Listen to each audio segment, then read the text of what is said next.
नमस्कार सभी को।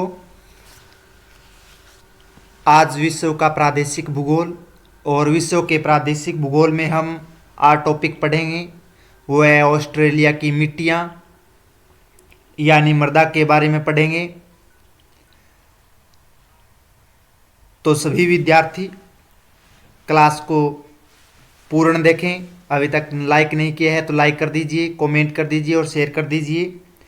ऑस्ट्रेलिया की मिट्टियों के बारे में आज हम रहस्यपूर्ण बताएंगे और कौन कौन सी मिट्टियाँ प्रकार उनके पाए जाते हैं। तो प्रिय विद्यार्थियों, क्या आप जानते हैं कि ऑस्ट्रेलिया की भूमि इतनी उपजाऊ क्यों नहीं मानी जाती है, फिर भी यह दुनिया के बड़ी कृषि देशों में गिनी जाती हैं? और क्या आपने कभी सोचा है कि एक ही महाद्वीप में यहाँ पर लाल, काली, रेतीली और लेटेराइट मिट्टियों का एक साथ पनपना भी, और किस तरह से यहाँ पर ये मिट्टी पाई जाती है उसके बारे में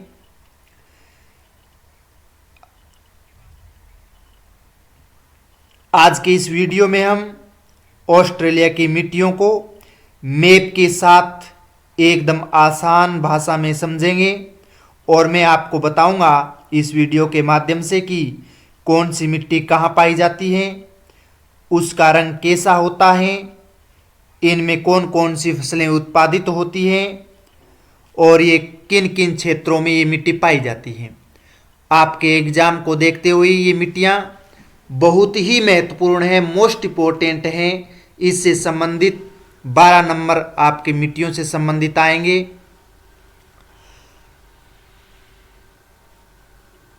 तो आज मैं इसलिए लेके आया हूँ ये टॉपिक क्योंकि बहुत से छात्र केवल नाम याद करके एग्जाम में चले जाते हैं, यानी रट करके कि ये मिट्टियाँ हैं, उनको पता नहीं है कि ये मिट्टियाँ कहाँ पाई जाती है। जब आप मिट्टी प्लस में जलवायु और प्लस में फसल को आपस में जोड़ पाते हैं तभी आपके नंबर अच्छे अंक बन पाते हैं। तो इस वीडियो को अंत तक देखना बहुत ज़रूरी है क्योंकि आखिर में मैं आपको एक ऐसा ट्रिक और मैप कनेक्शन बताऊंगा जिससे आप ऑस्ट्रेलिया की सभी मिट्टियां हमेशा के लिए याद हो जाएगी। तो चलिए शुरू करते हैं ऑस्ट्रेलिया की मिट्टियाँ और उनके भौगोलिक रहस्य के बारे में कि कहाँ पर कौन सी मिट्टियाँ हैं वो पाई जाती हैं।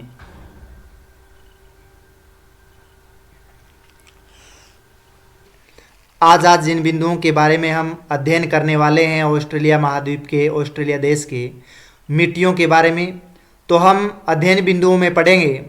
सबसे पहले सामान्य परिचय पढ़ेंगे, यानी उनके सामान्य जो जानकारियां हैं ऑस्ट्रेलिया की मिट्टियों के बारे में, तो उनके बारे में हम चर्चा करेंगे, सामान्य परिचय का नोट्स बनाएंगे।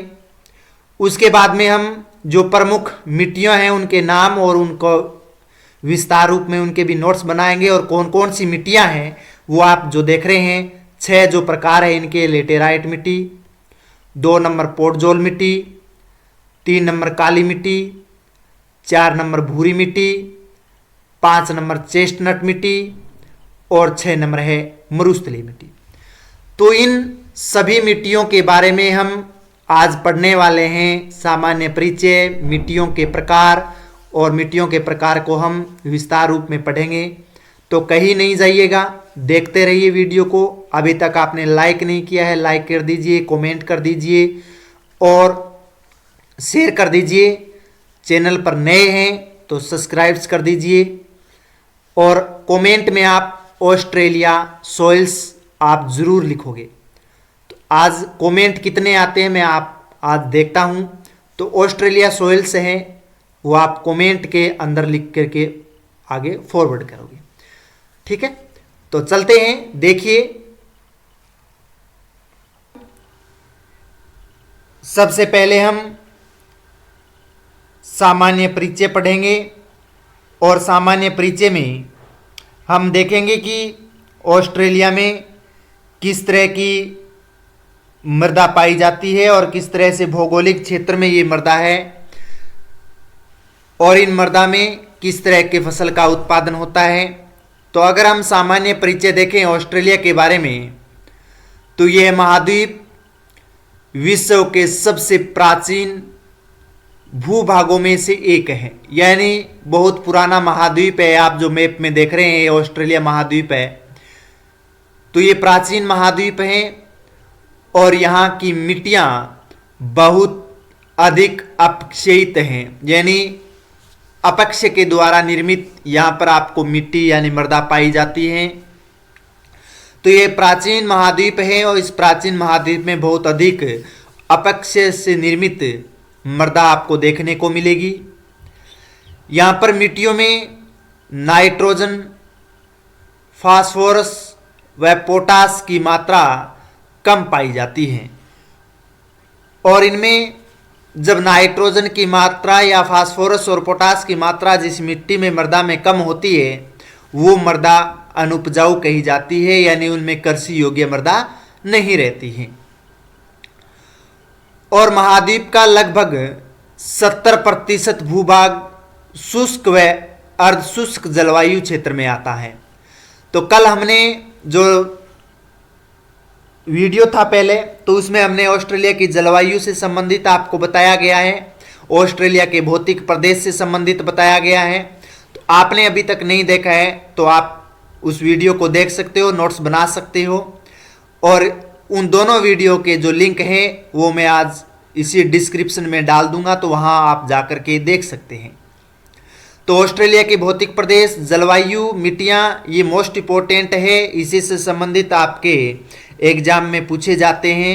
12 अंक से संबंधित ये क्वेश्चन आएगा इससे। तो ये जो ऑस्ट्रेलिया महाद्वीप है इसका 70% जो भूभाग है वो शुष्क और अर्धशुष्क प्रदेश के अंतर्गत आता है। इसके आंतरिक भागों में जो वर्षा होती है वो 25 से 50 सेंटीमीटर से भी कम होती है, यानी जो शुष्क और अर्धशुष्क जो क्षेत्र है ऑस्ट्रेलिया का, जो पश्चिमी, अगर हम ये बात करें, आप येलो कलर में दिखाई दे रहा है, ये क्षेत्र की बात करें तो यहाँ पर 25 से 50 सेंटीमीटर के आसपास वर्षा हो पाती है।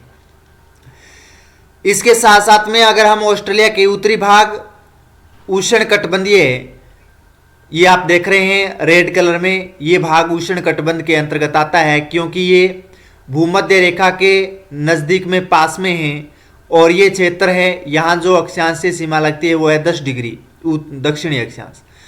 तो ये भूमध्य रेखा के पास में स्थित होने की वजह से सूर्य का अत्यधिक प्रकाश होता है, ऊष्मा अधिक होने की वजह से उष्णकटिबंधीय जलवायु पाई जाती है।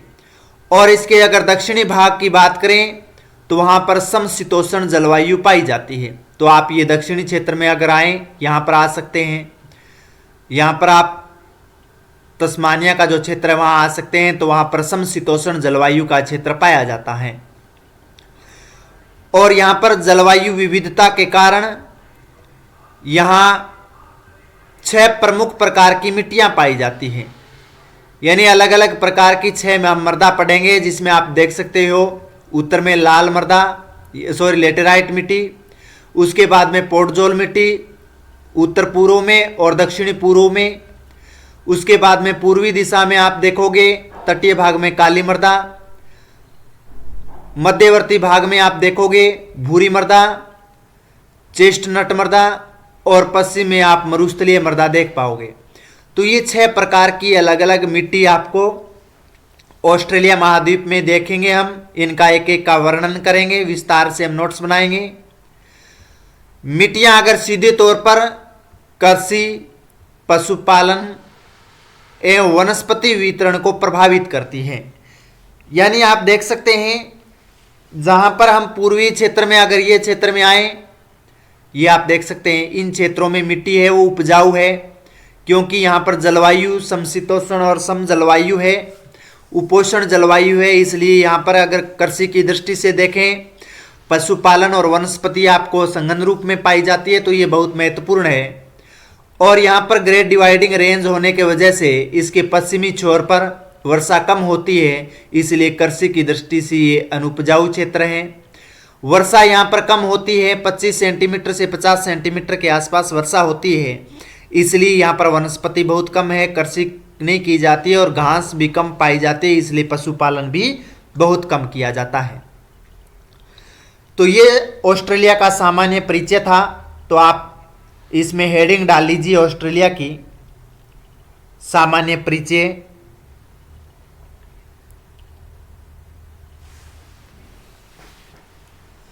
और सामान्य परिचय में नोट कर लीजिए, हाँ नोटबुक लेकर के बैठिए आप क्लास में।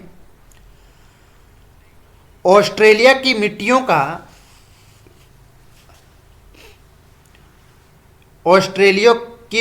का निर्माण, ऑस्ट्रेलिया की मिट्टियों का निर्माण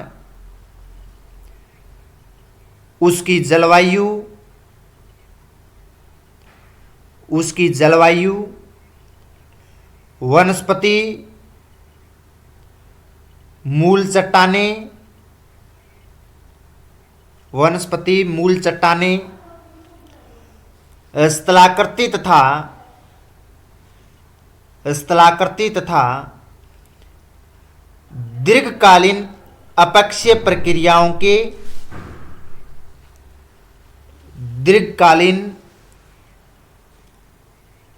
प्रक्रियाओं के प्रभाव से हुआ है। यानी कोई चट्टाने हैं या भौतिक स्वरूप है, उसका टूटना और फूटने की वजह से, और वहाँ से जो कंकड़ पत्थर और जो मिट्टियाँ हैं बारीक कणों वाली, वो मिट्टियाँ एक स्थान से दूसरे स्थान पर अपर्दित होती गई और अपर्दित होने की वजह से नई मृदा का निर्माण अलग अलग क्षेत्रों में होता गया। तो यानी अपक्षय का प्रभाव है वो सबसे ज़्यादा है। यह महाद्वीप, हाँ आगे नोट कीजिए, यह महाद्वीप भूवैज्ञानिक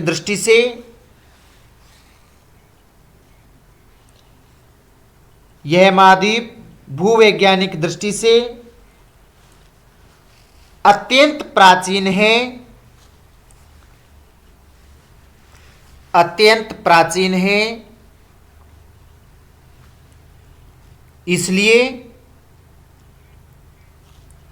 इसलिए यहाँ की मिट्टियाँ भी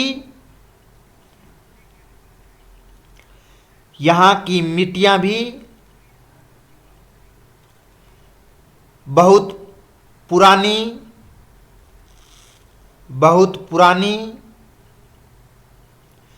तथा पोषक तत्वों की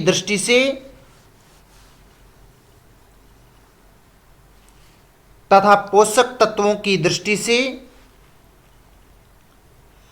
अपेक्षाकृत निर्धन पाई जाती हैं। यानी उपजाऊ नहीं है ये मृदा, इसलिए ये निर्धन मृदा कहते हैं। इसी निर्धन पाई जाती है।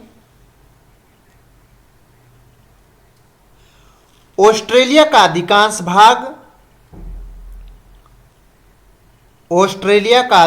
भाग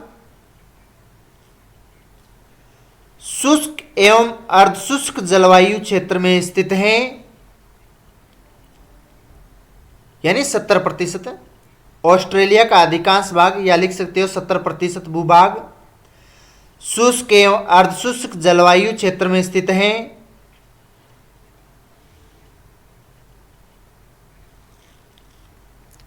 जिसके कारण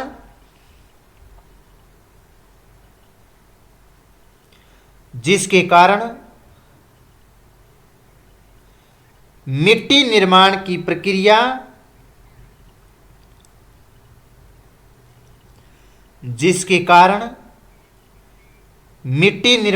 प्रक्रिया धीमी रही है। यानी मिट्टियों का जो निर्माण की प्रक्रिया है वो बहुत ही स्लो यानी धीमी गति से हुआ है यहां पर विकास। उत्तरी भागों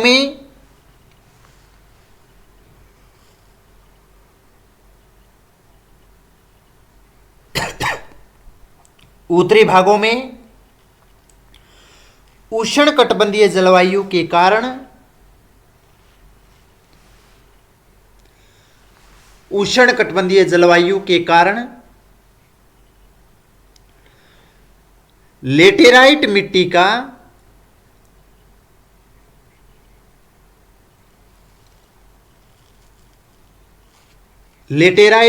का विकास हुआ है। लेटेराइट मिट्टी का विकास हुआ है, जबकि दक्षिणी एवं दक्षिणी पूर्वी भागों में दक्षिणी एवं दक्षिणी पूर्वी भागों में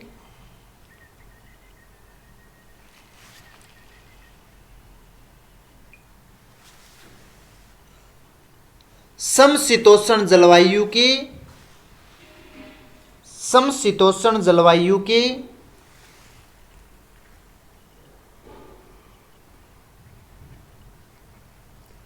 प्रभाव से समशीतोष्ण जलवायु के प्रभाव से पोर्टजोल तथा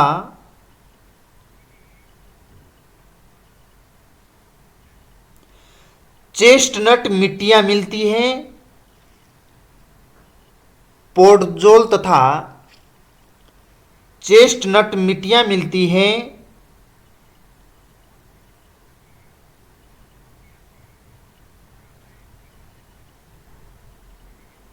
आंतरिक भाग में मरुस्थलीय मिट्टी का विस्तार है। आंतरिक भाग में मरुस्थलीय मिट्टी का विस्तार है।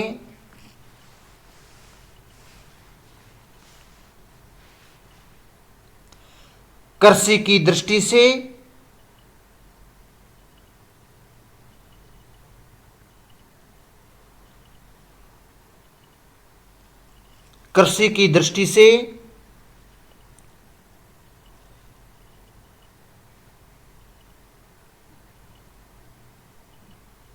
कुछ मिट्टियां जैसे काली मिट्टी अधिक उपजाऊ है। जो आप डायग्राम में देख सकते हैं, ये यहां पर काली मिट्टियां जो अधिक उपजाऊ हैं, जबकि भूरी व लेटेराइट मिट्टियों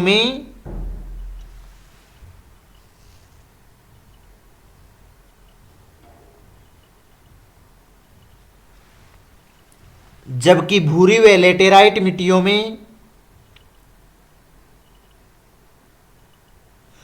रासायनिक उर्वरकों की आवश्यकता पड़ती है।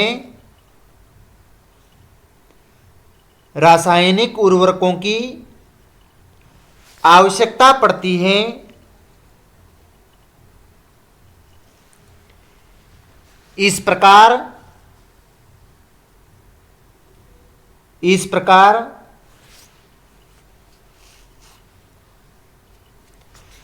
ऑस्ट्रेलिया में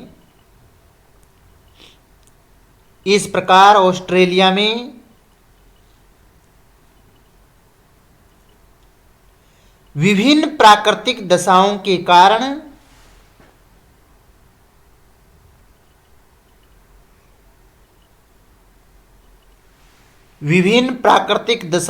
कारण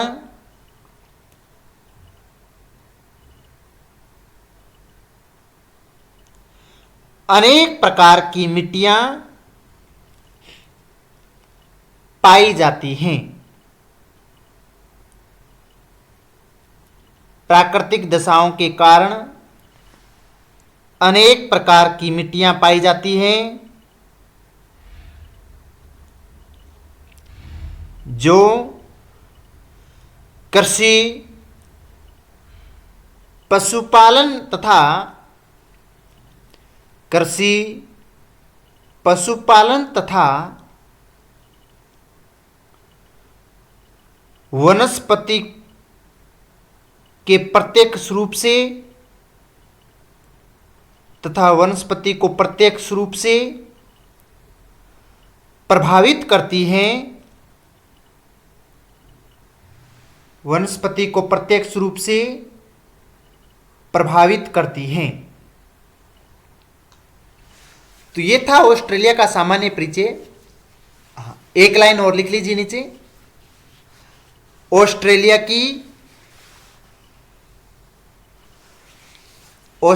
की मिट्टियों को निम्न प्रकार में विभाजित किया गया है। ऑस्ट्रेलिया की मिट्टियों को निम्न प्रकार में विभाजित किया गया है। हाँ, वे कौन कौन सी है आप इसके नीचे लिख सकते हो। हाँ, प्रमुख मिट्टियां लिखिए। 1 नंबर लेटेराइट मिट्टी। हाँ, 1 नंबर लिख लीजिए लेटेराइट मिट्टी। 2 नंबर पोडजोल मिट्टी। 3 नंबर काली मिट्टी। 4 नंबर भूरी मिट्टी। 5 नंबर चेस्टनट मिट्टी। 6 नंबर मरुस्थलीय मिट्टी। हाँ, लेटेराइट मिट्टी, पोडजोल मिट्टी, 3 नंबर काली मिट्टी, 4 नंबर भूरी मिट्टी, 5 नंबर चेस्टनट मिट्टी और 6 नंबर है मरुस्थलीय मिट्टी। हाँ, अगर हम मैप में ये 6 मिट्टियों के प्रकार की अगर बात करें तो सबसे पहले आते हैं लेटेराइट मिट्टी। तो लेटेराइट मिट्टी आप ये देख सकते हो रेड कलर में आप जो देख रहे हैं ये, तो ऑस्ट्रेलिया महाद्वीप के इन क्षेत्रों में आपको लेटेराइट मृदा पाई जाती है। तो आए ये देख सकते हो, यानी जो उत्तरी भाग है, उत्तरी पश्चिमी जो भाग है, इन भागों में लेटेराइट मृदा है वो पाई जाती है। 2 नंबर अगर पोडजोल मिट्टी की बात करें तो आप ये देख सकते हैं उत्तर पूर्वी और दक्षिणी पूर्वी ये भाग, यहां पर भी लेटेराइट मिट्टी है। तो इन ऑस्ट्रेलिया के 2 अलग अलग क्षेत्रों में ये मृदा पाई जाती है, यानी उत्तर पूर्वी और दक्षिणी पूर्वी क्षेत्र में। 3 नंबर अगर काली मिट्टी की बात करें तो काली मृदा है वो आप ये देख सकते हैं ऑस्ट्रेलिया महाद्वीप के जो पूर्वी भाग है, प्रशांत महासागर के तटीय भाग है, वहां पर आपको काली मृदा पाई जाती है, जो कृषि की दृष्टि से सबसे ज्यादा उपजाऊ मृदा है। भूरी मिट्टी की बात करें तो भूरी मिट्टी आप ये देख सकते हैं, ये मृदा, ये छिटपुट रूप में, बिखरे हुए रूप में आपको ये मृदा मिलेगी। तो ये मृदा है भूरी मृदा।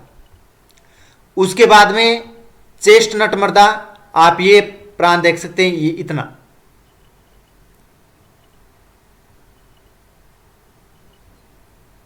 ये जो दक्षिणी भाग है, ये जो दक्षिणी भाग है इसमें चेस्टनट मृदा है, ये यहां आप देख सकते हैं।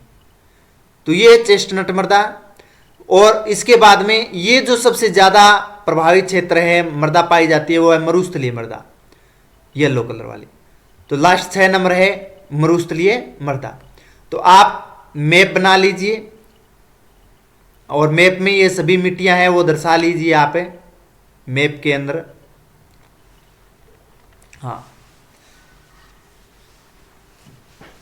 मैप के अंदर दर्शा लीजिए मैप बनाने के बाद में, और जो मिट्टियां जहां पर दर्शाई गई है वहां पर इन मिट्टियों के नाम आप नोट कर लीजिए।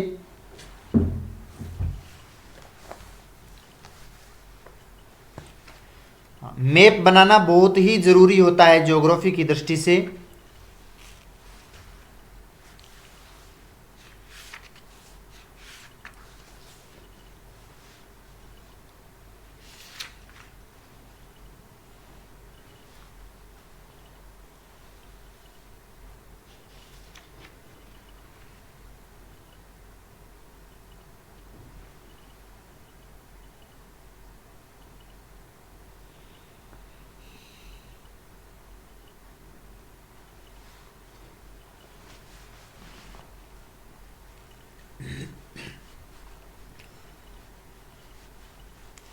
और जहाँ पर मिट्टियों की स्थिति है वहीं पर आप डालोगे उन मिट्टियों के नाम।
हाँ, 6 मिट्टियों के प्रकार है वो आपने डायग्राम बनाया है और मिट्टियों के प्रकार भी आपने लिखे हैं।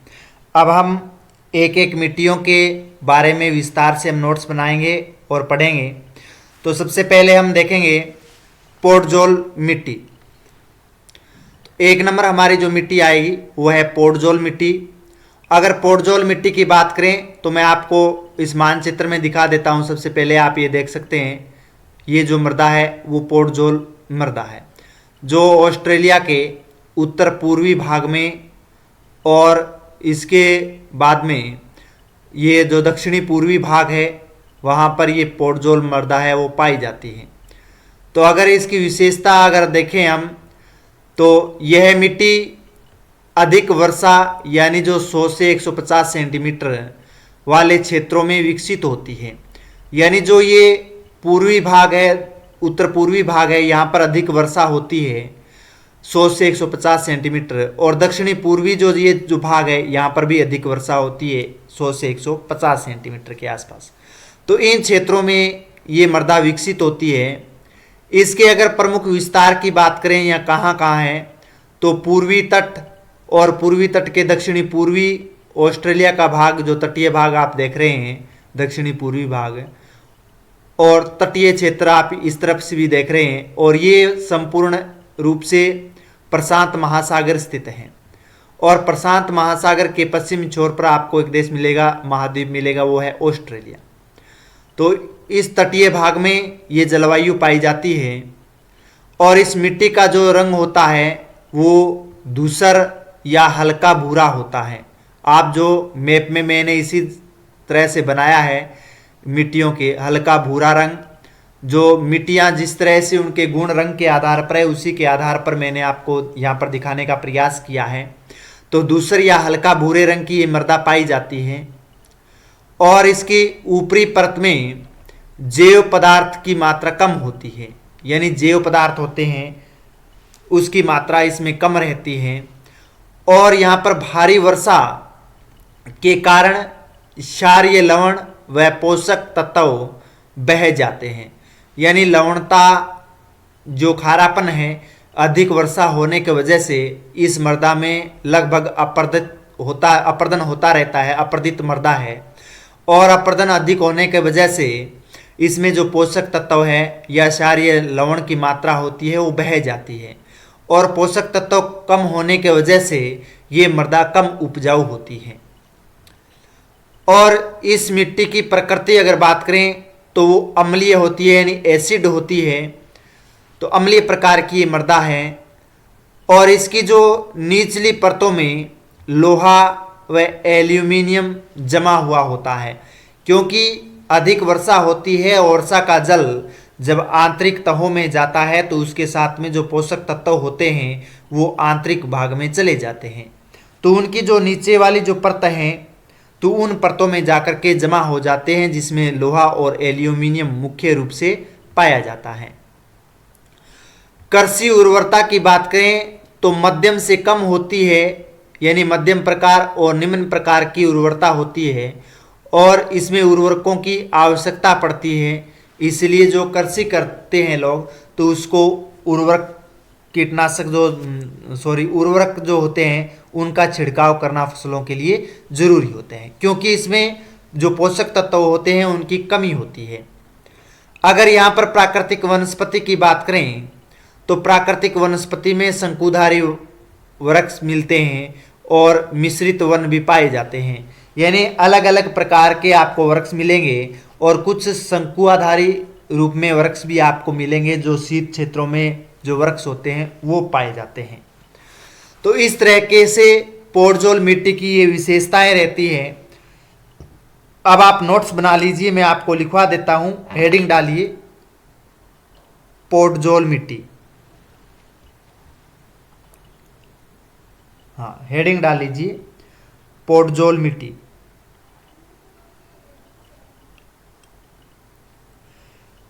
लिखिए पोडजोल मिट्टी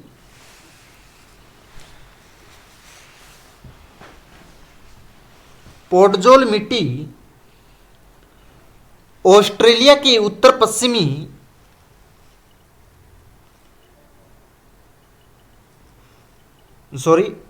पूर्वी तटीय भागों में, ऑस्ट्रेलिया के उत्तर पूर्वी तटीय भागों में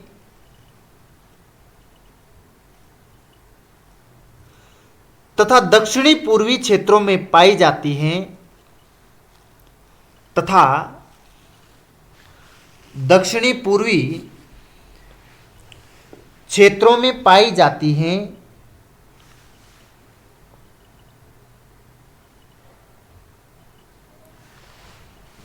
यह मिट्टी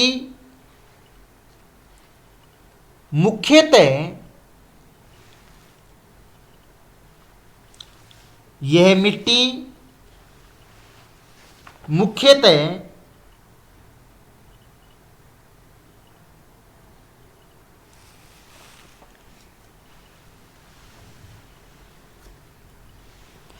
अधिक वर्षा वाले क्षेत्रों में, यह मिट्टी मुख्यतः अधिक वर्षा वाले क्षेत्रों में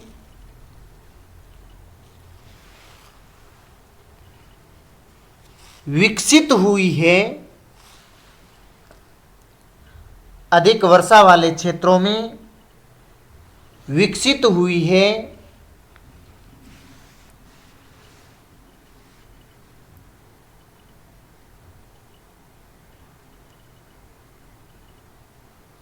जहां तीव्र अपक्षय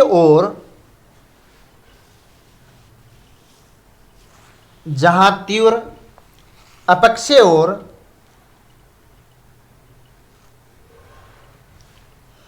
अपर्दन की क्रिया होती है, अपक्षय और अपर्दन की क्रिया होती है,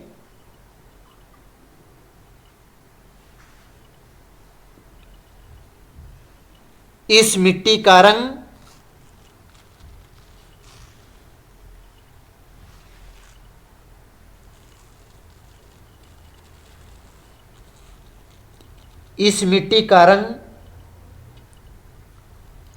सामान्यतः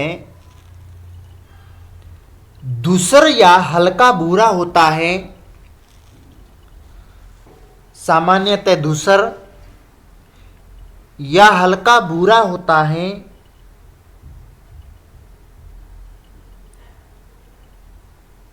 तथा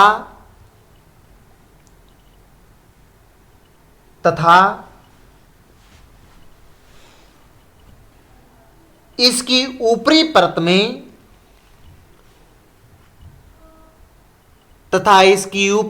में जैव पदार्थ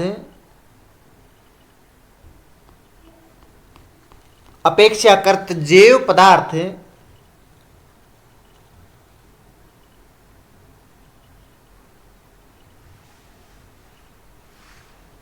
कम मात्रा में पाए जाते हैं।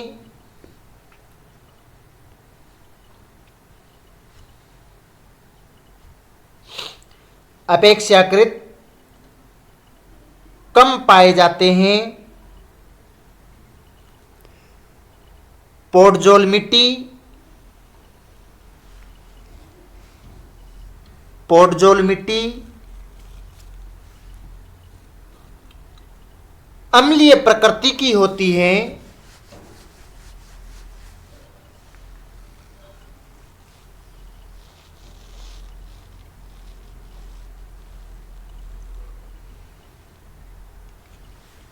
पोडजोल मिट्टी अम्लीय प्रकृति की होती है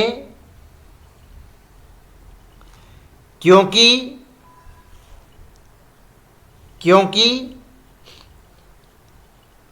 भारी वर्षा के कारण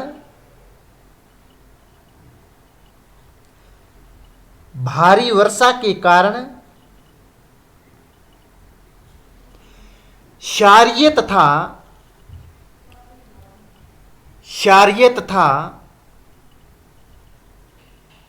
पोषक तत्व बहकर निचली परतों में चले जाते हैं। पोषक तत्व बहकर निचली परतों में चले जाते हैं।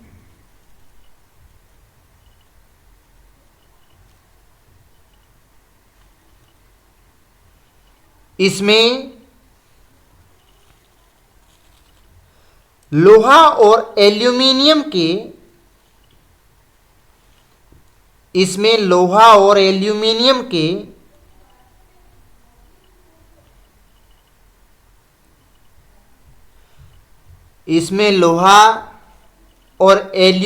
के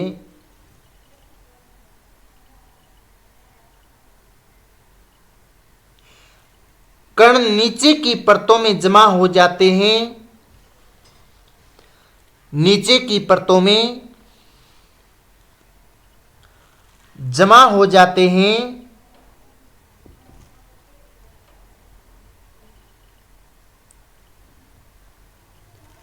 जिससे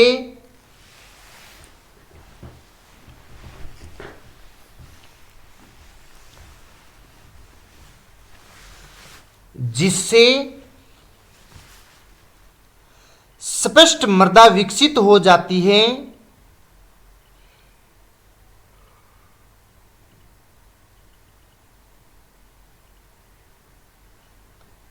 जिससे स्पष्ट मृदा विकसित हो जाती है।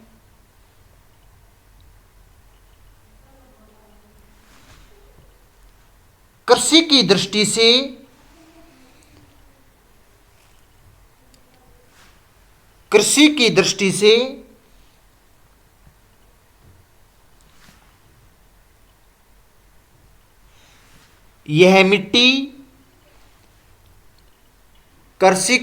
से यह मिट्टी मध्यम से कम उपजाऊ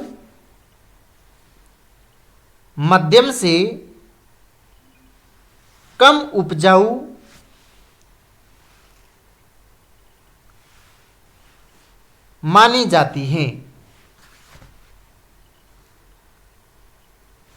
मध्यम से कम उपजाऊ मानी जाती है।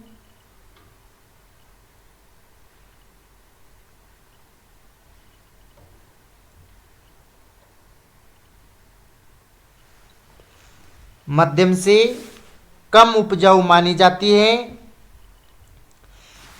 अतः इसमें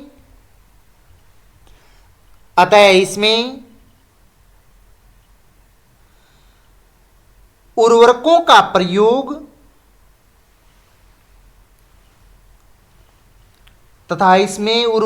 प्रयोग आवश्यक होता है। उर्वरकों का प्रयोग आवश्यक होता है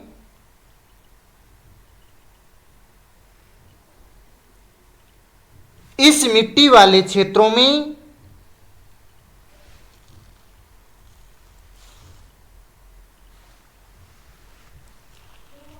इस मिट्टी वाले क्षेत्रों में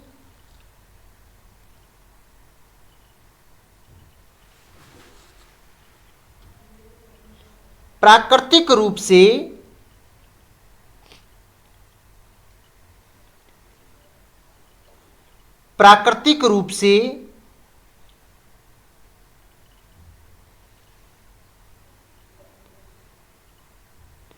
शंकुधारी तथा प्राकृतिक रूप से शंकुधारी तथा मिश्रित वनस्पति पाई जाती हैं।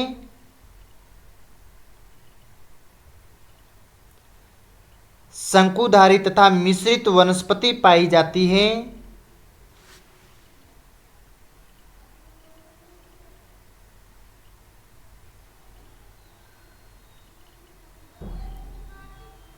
ऑस्ट्रेलिया के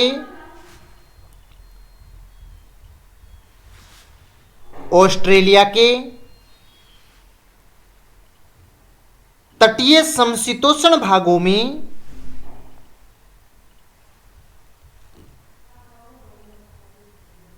ऑस्ट्रेलिया के तटीय समशीतोष्ण भागों में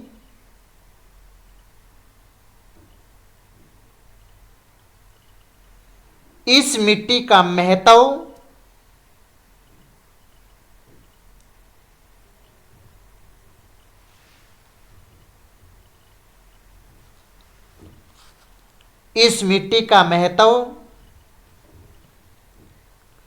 विशेष रूप से देखा जाता है। इस मिट्टी का महत्व विशेष रूप से देखा जाता है।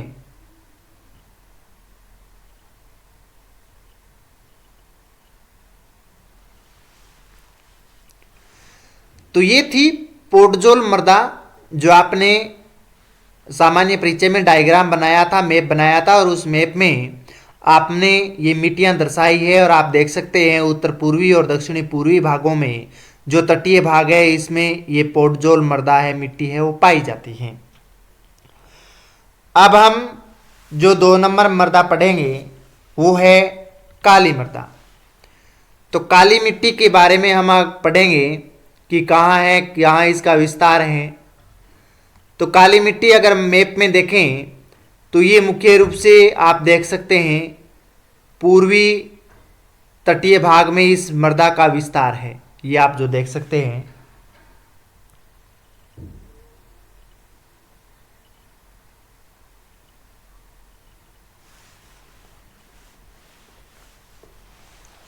तो ये काली मृदा का विस्तार है।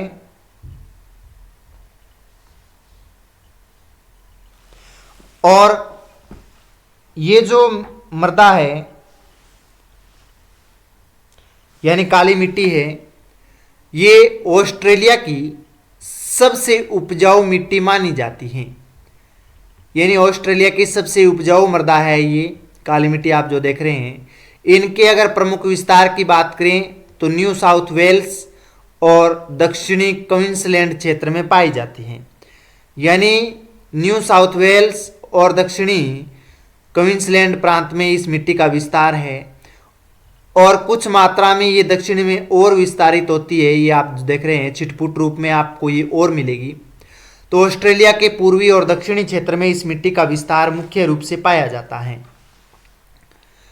अगर निर्माण की बात करें किस तरह से इस मिट्टी का निर्माण हुआ है, तो बेसाल्ट क्रम की चट्टानों से यानी ज्वालामुखी से इस मिट्टी के अपक्षय से इस मिट्टी का निर्माण हुआ है।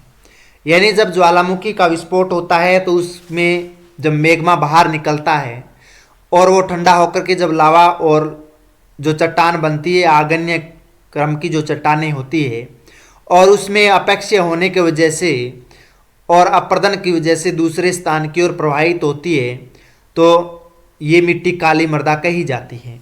इस मिट्टी में पोषक तत्वों की मात्रा अधिक रहती है और सबसे अधिक उपजाऊ वाली ये मृदा होती है। तो ज्वालामुखी से बेसाल्ट से निर्मित ये मृदा है। इसके रंग की बात करें अगर, तो गहरा काला रंग होता है, जो आप देख रहे हैं यहाँ पर डायग्राम में, गहरा काला होता है। और जैविक पदार्थ अधिक होने के कारण ये अधिक उपजाऊ मृदा है, यानी इसमें जैविक पदार्थ हैं वो अधिक मात्रा में पाए जाते हैं। और इसमें जल धारण क्षमता बहुत ही अधिक रहती है, क्योंकि ये कड़ी मृदा है, मुलायम नहीं है, कठोर है, इसलिए इसमें जल धारण करने की क्षमता है वो अधिक है। क्योंकि इसमें से जल है वो जल्दी से नहीं सूखता है, कड़ी मृदा होने की वजह से। और ये शुष्क मौसम में दरारें पड़ जाती है और वर्षा में भर जाती है। जब शुष्क ऋतु होती है तब इस मिट्टी में दरारें पड़ जाती है, इस तरह से पपड़ियों के रूप में, इस तरह से दरारें पड़ जाती है। और वो दरारें जब वर्षा होती है, वर्षा ऋतु में, और वापस में वर्षा होने की वजह से वो भर जाती है पूरी की पूरी एकदम दरार। तो इस तरह की मृदा है। यहाँ पर प्रमुख फसलों की अगर बात करें तो गेहूं, कपास, ज्वार, तो इन फसलों का उत्पादन है वो सबसे ज़्यादा किया जाता है। गेहूं का भी, कपास का भी और ज्वार का उत्पादन है वो सबसे ज़्यादा किया जाता है। और यह क्षेत्र अगर बात करें तो ऑस्ट्रेलिया का मुख्य कृषि पट्टी क्षेत्र कहलाता है, यानी सबसे ज़्यादा कृषि वाला क्षेत्र यही है। और इन क्षेत्र में अधिक कृषि होने की वजह से ये ऑस्ट्रेलिया की कृषि पट्टी क्षेत्र कहलाता है। तो ये थी काली मृदा। अब आप इसके हेडिंग डाल करके नोट्स बना सकते हैं, लिखिए यहाँ पे काली मृदा के बारे में।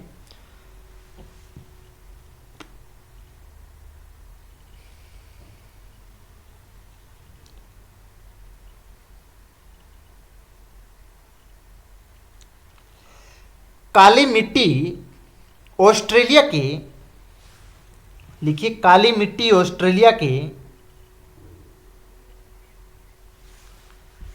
काली मिट्टी ऑस्ट्रेलिया के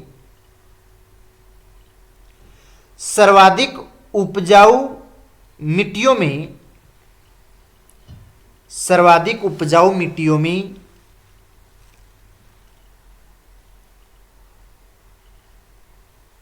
गिनी जाती है, सर्वाधिक उपजाऊ मिट्टियों में गिनी जाती है। इसका प्रमुख विस्तार, इसका प्रमुख विस्तार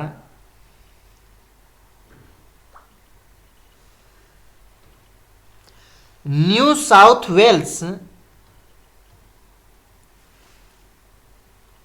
न्यू साउथ वेल्स तथा दक्षिणी क्वींसलैंड क्षेत्रों में, न्यू साउथ वेल्स तथा दक्षिणी क्वींसलैंड क्षेत्रों में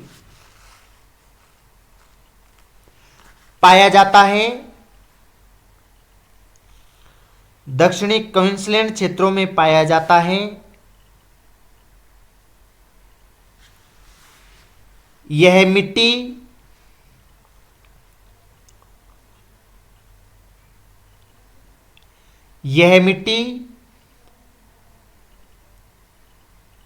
बेसाल्ट चट्टानों के, यह मिट्टी बेसाल्ट चट्टानों के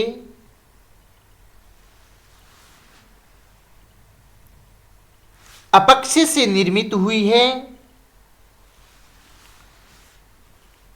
बेसाल्ट चट्टानों के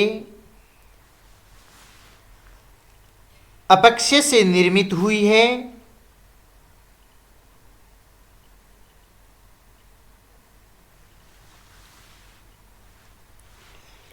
जिसके कारण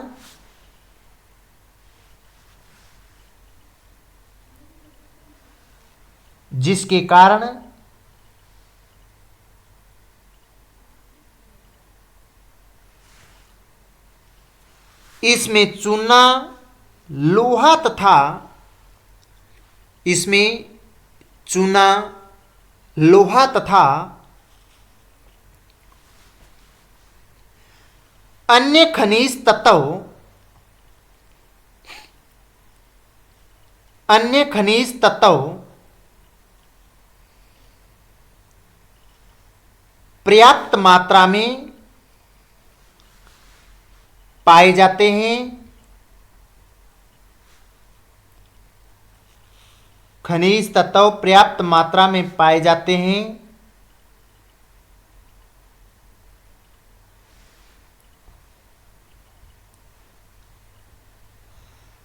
काले रंग का मुख्य कारण काले रंग का मुख्य कारण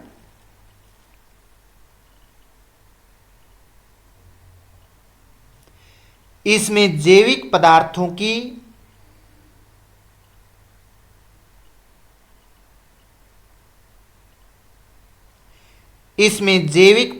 की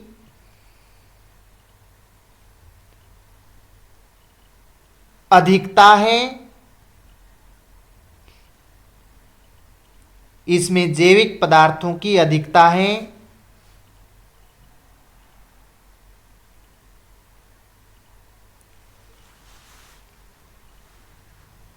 इस मिट्टी की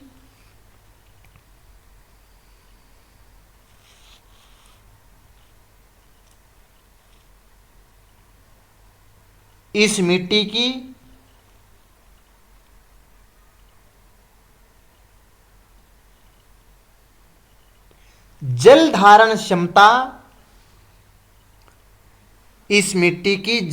क्षमता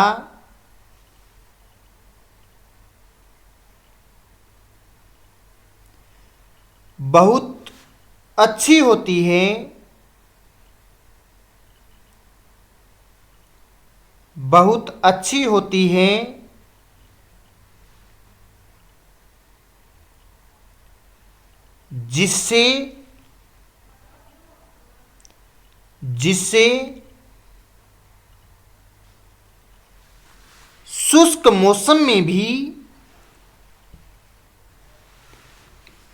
जिससे शुष्क मौसम में भी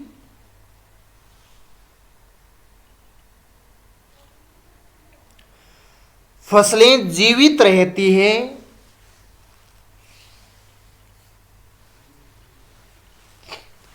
शुष्क मौसम में भी फसलें जीवित रहती है।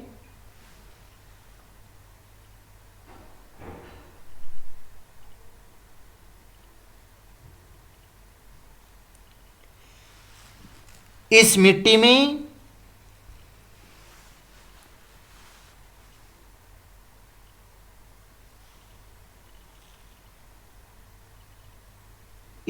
में दरारें पड़ने की प्रवृत्ति पाई जाती है। इस मिट्टी में दरारें पड़ने की प्रवृत्ति पाई जाती है।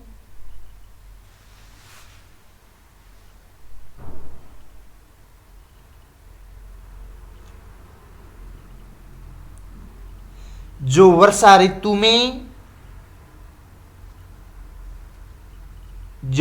ऋतु में भर जाती हैं।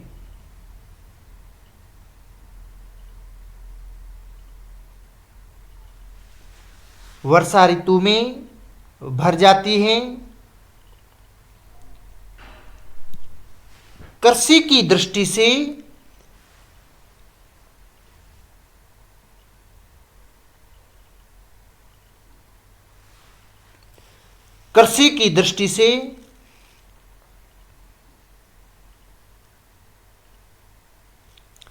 यह मिट्टी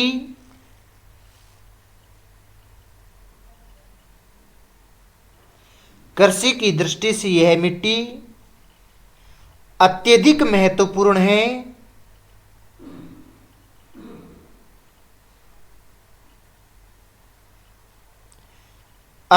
महत्वपूर्ण है।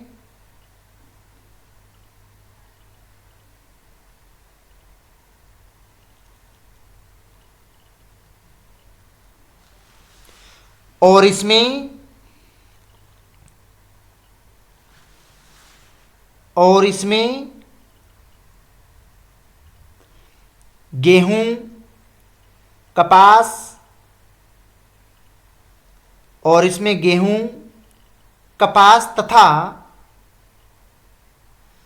अन्य अनाजों की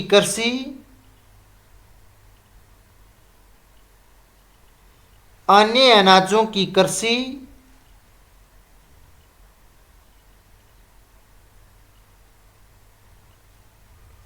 सफलतापूर्वक की जाती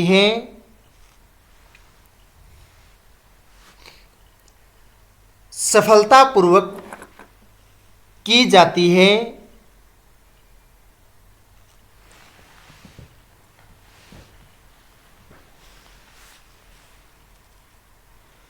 यही कारण है कि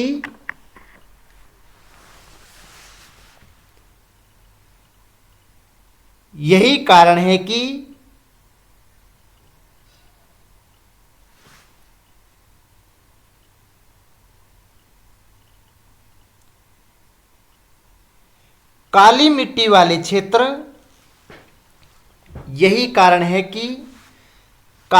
वाले क्षेत्र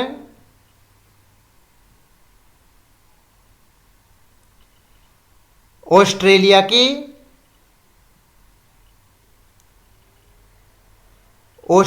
के प्रमुख कृषि क्षेत्र माने जाते हैं।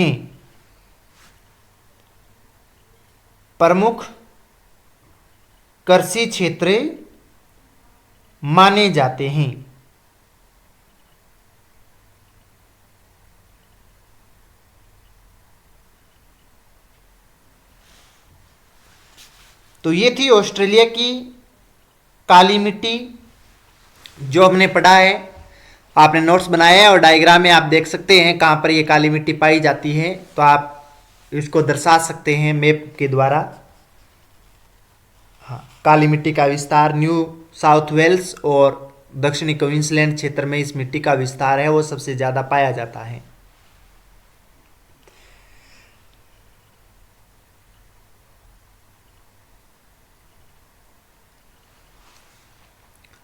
अब हम पढ़ेंगे अगली मिट्टी और वो है भूरी मिट्टी।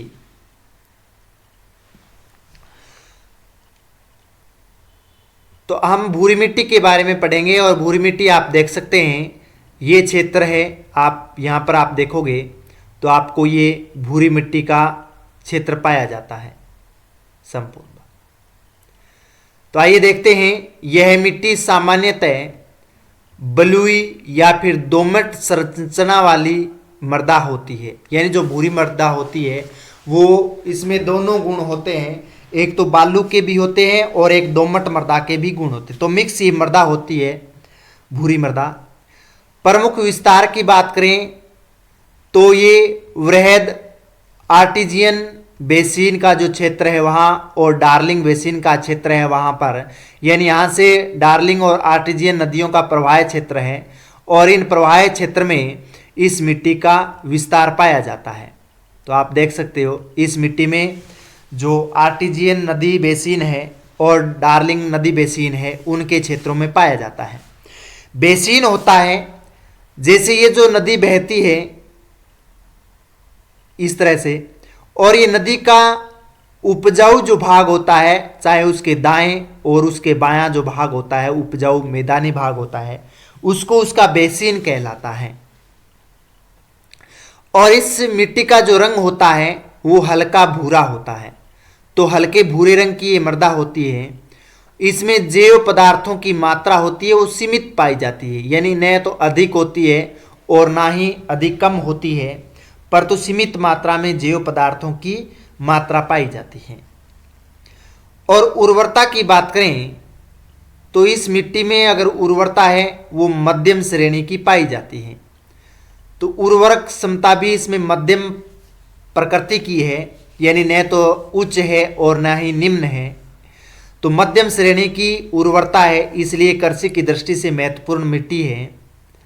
और ये जल धारण क्षमता है वो मध्यम है, क्योंकि ये न अधिक मुलायम और न अधिक कड़ी होने की वजह से इसमें जल धारण जो क्षमता होती है वो मध्यम प्रकार की पाई जाती है। कृषि है मुख्यतः यहाँ पर जो की जाती है वो वर्षा पर निर्भर है, क्योंकि इन क्षेत्रों में सिंचाई के कम साधन हैं और कम साधन होने की वजह से अधिकतम वर्षा पर निर्भर रहना पड़ता है। तो वर्षा पर निर्भर रहते हैं इन कृषि के प्रदेश के निवासी। और प्रमुख फसलें का जो उत्पादन होता है इस मिट्टी में, उसमें गेहूं और चारा फसलों का उत्पादन किया जाता है। यानी गेहूं की जो फसलें हैं उनका उत्पादन करते हैं, और अन्य जो चारा युक्त जो फसलें होती हैं उनका उत्पादन करते हैं, क्योंकि यहाँ पर जो शीतोष्ण और समशीतोष्ण क्षेत्र हैं वो पशुपालन के लिए और मानव निवास के लिए उत्तम जलवायु है। तो पशुपालन के लिए चारे की आवश्यकता अधिक होती है, और चारे की अधिक आवश्यकता होने की वजह से यहाँ पर चारायुक्त जो फसलें हैं उनका उत्पादन अधिक मात्रा में किया जाता है। इसके साथ साथ में यहाँ पर अगर वनस्पति देखें तो प्राकृतिक वनस्पतियों में यहाँ पर घास के मैदान पाए जाते हैं। तो घास के मैदान यहाँ पर आपको सबसे ज़्यादा मिलेंगे, जो पशुपालन की दृष्टि से सबसे ज़्यादा है, जिसे रेंचिंग के नाम से है वो जाना जाता है। और इसके साथ साथ में पशुपालन के लिए अत्यंत अनुकूल जलवायु है यहाँ की, और मिट्टी भी पशुपालन की दृष्टि से महत्वपूर्ण ये भूरी मिट्टी है। तो ये ऑस्ट्रेलिया की प्रमुख मुख्य क्षेत्र कहा जाता है, क्योंकि कृषि की दृष्टि से, मानव निवास की दृष्टि से और साथ साथ में यहाँ पर पशुपालन की दृष्टि से महत्वपूर्ण क्षेत्र माना जाता है। और इन क्षेत्रों में आर्टिजियन बेसिन और डार्लिंग बेसिन का क्षेत्र है। तो और मध्यम जैविक पदार्थों वाली और उर्वरता वाली ये मिट्टी पाई जाती है। तो हेडिंग डाल लीजिए भूरी मिट्टी।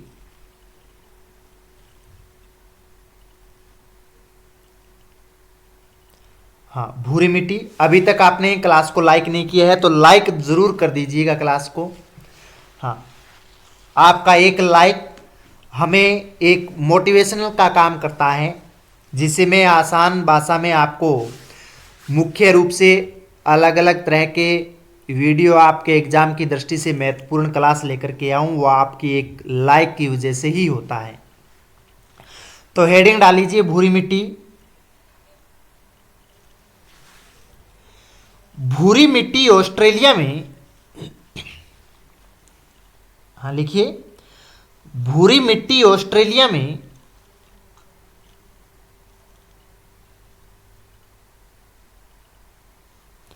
बलुई या दोमट संरचना वाली,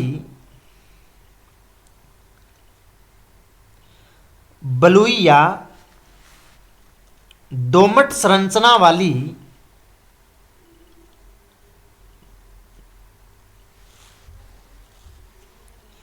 मिट्टी के रूप में, दोमट संरचना वाली मिट्टी के रूप में पाई जाती है।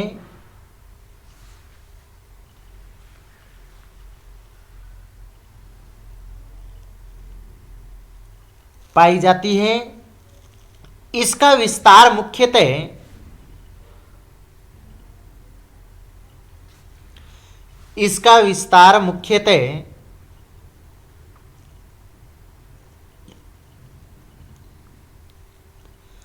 वृहद आर्टिजियन बेसिन तथा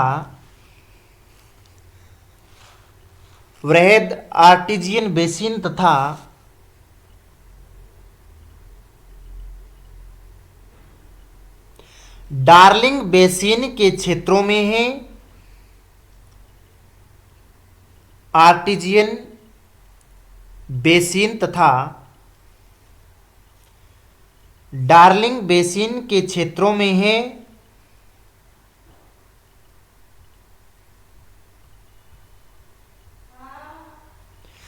इस मिट्टी का रंग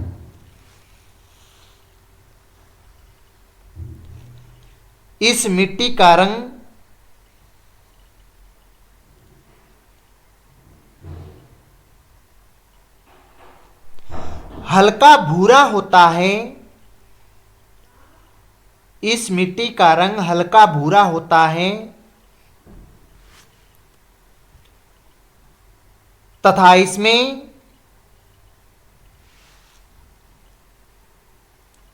इसमें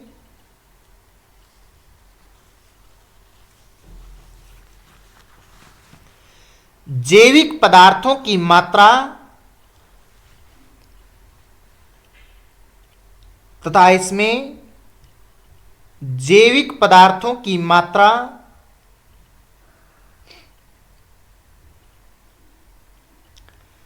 सीमित होती है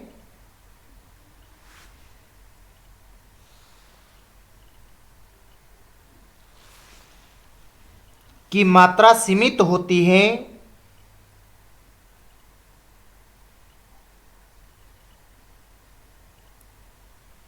भूरी मिट्टी की उर्वरता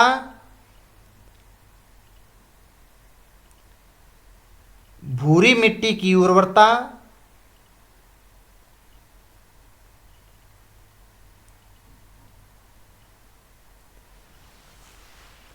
भूरी मिट्टी की उर्वरता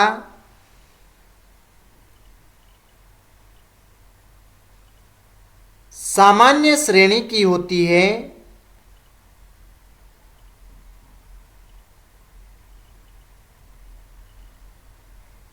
भूरी मिट्टी की उर्वरता सामान्य श्रेणी की होती है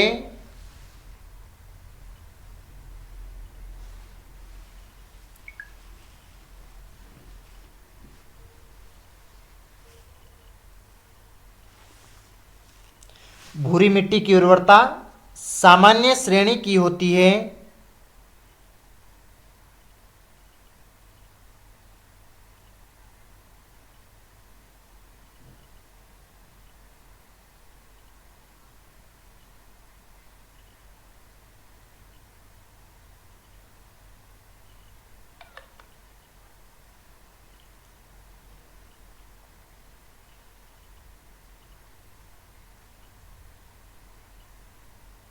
हाँ, सामान्य श्रेणी की होती है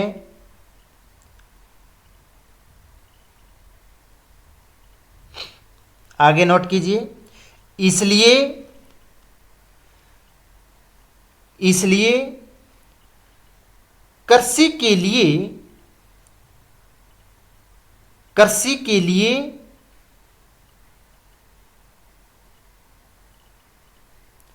इसमें रासायनिक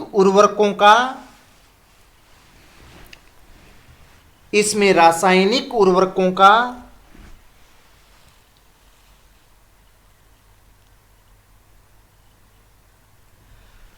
प्रयोग आवश्यक माना जाता है। रासायनिक उर्वरकों का प्रयोग आवश्यक माना जाता है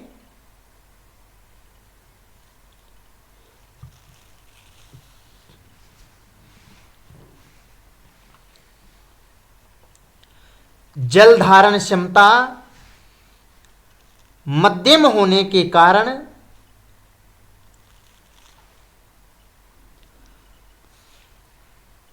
जल धारण क्षमता मध्यम होने के कारण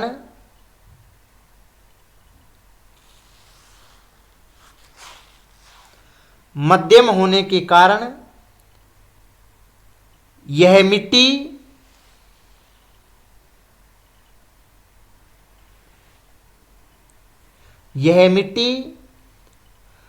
वर्षा पर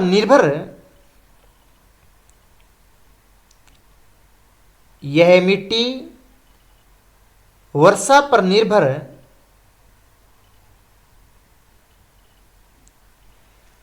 व कृषि के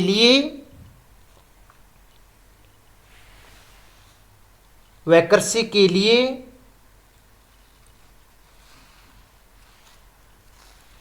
उपयुक्त रहती हैं। कृषि के लिए उपयुक्त रहती हैं।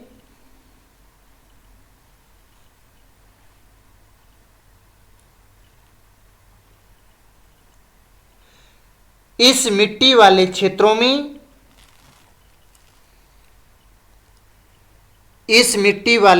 में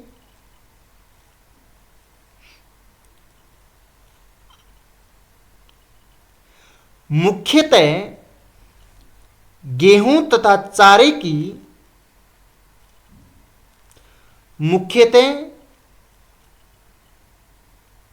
गेहूं तथा चारे की फसलें उगाई जाती हैं। गेहूं तथा चारे की फसलें उगाई जाती हैं।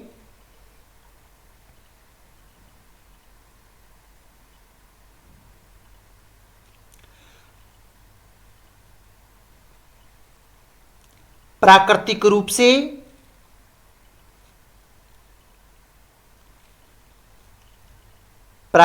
रूप से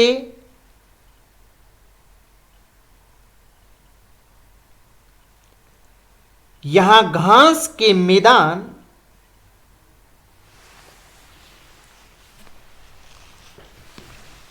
प्राकृतिक रूप से यहां घास के मैदान विकसित होते हैं। घास के मैदान विकसित होते हैं।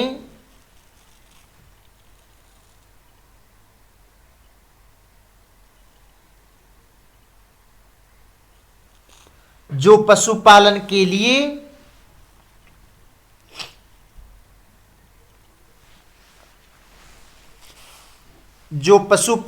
लिए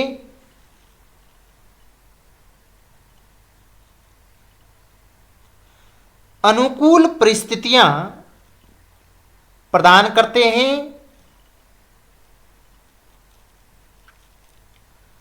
जो अनुकूल परिस्थितियां प्रदान करते हैं।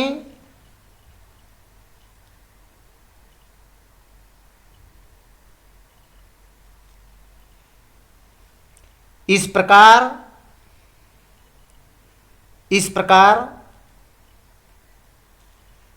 भूरी मिट्टी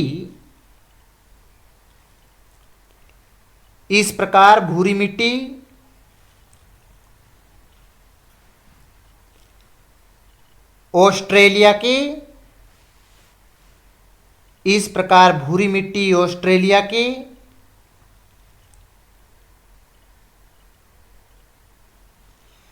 कृषि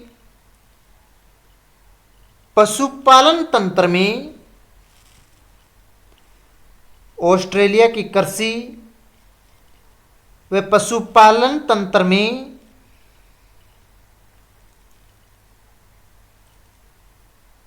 महत्वपूर्ण भूमिका निभाती है। महत्वपूर्ण भूमिका निभाती है।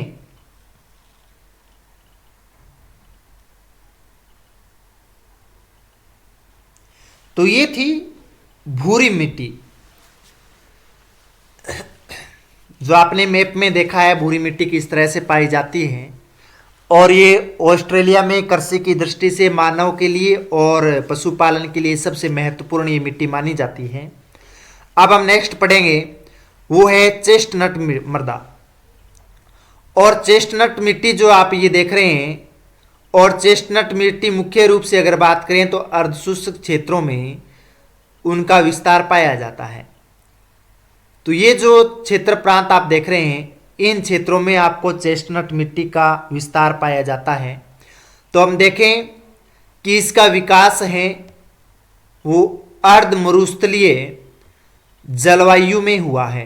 यानी चेस्टनट जो मृदा होती है वो अर्धशुष्क जो मरुस्थलीय क्षेत्र होते हैं, कोपेन के अनुसार BSHW जलवायु के अंतर्गत इस मिट्टी का विस्तार पाया जाता है। और यहाँ पर जो वर्षा होती है 25 से 50 सेंटीमीटर के मध्य वर्षा होती है। तो इस मृदा का यहाँ पर विकास महत्वपूर्ण है, और इसे चारागाह मरुस्थलीय मिट्टी भी कहा जाता है।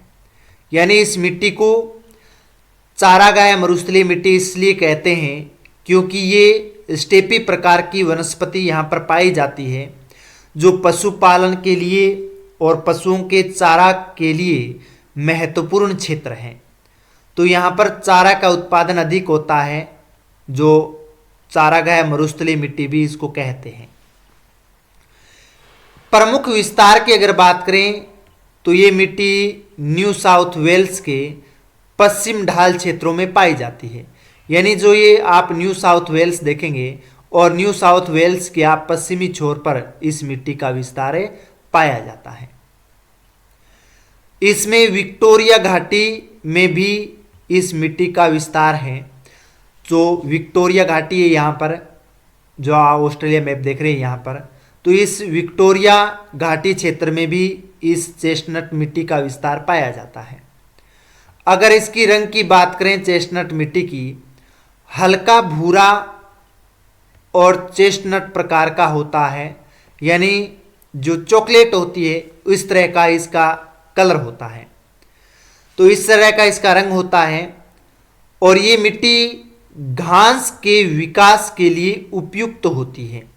यानी सबसे ज़्यादा घास उत्पादन होता है इस मिट्टी में, तो घास की दृष्टि से ये महत्वपूर्ण मिट्टी मानी जाती है। तो सबसे ज़्यादा घास उत्पादन होता है इस मिट्टी में, और घास उत्पादन होता है तो कृषि है वो यहाँ पर सीमित होती है, परंतु अधिक घास होने की वजह से पशुपालन प्रमुख रूप से किया जाता है।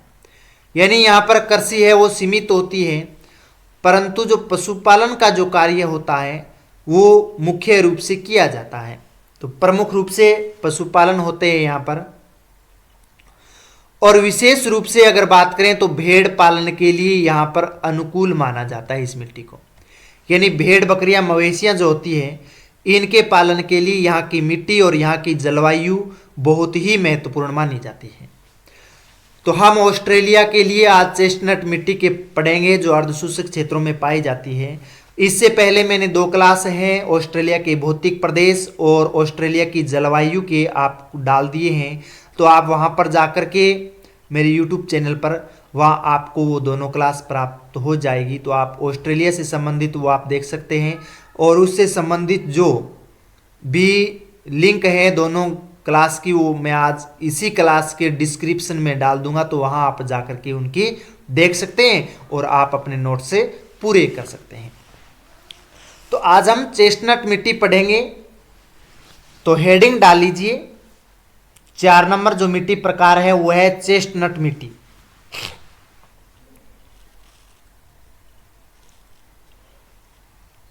हाँ लिखिए, चेस्टनट मिट्टी का विकास,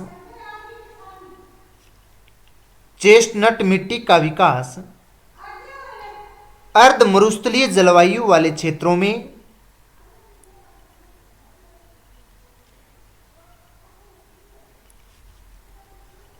चेस्टनट मिट्टी का विकास अर्ध मरुस्थलीय जलवायु क्षेत्रों में हुआ है। अर्ध जलवायु वाले क्षेत्रों में हुआ है।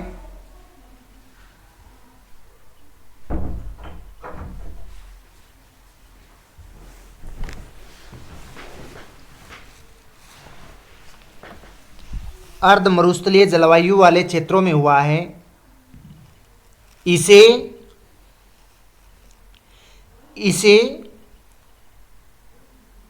चारागाह मरुस्थलीय मिट्टी भी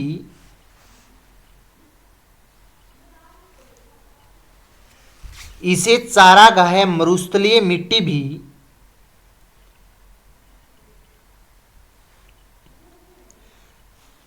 चारागाह मरुस्थलीय मिट्टी भी कहा जाता है।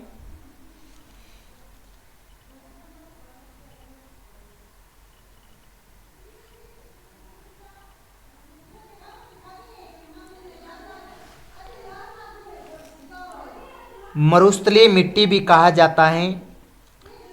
ऑस्ट्रेलिया में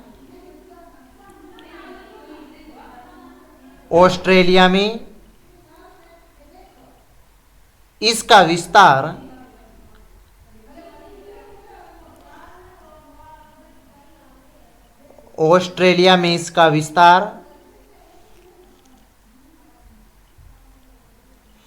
मुख्यतः न्यू साउथ वेल्स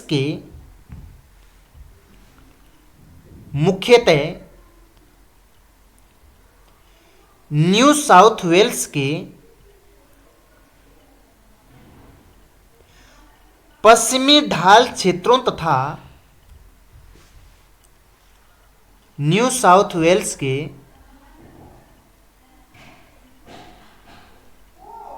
पश्चिमी ढाल क्षेत्रों तथा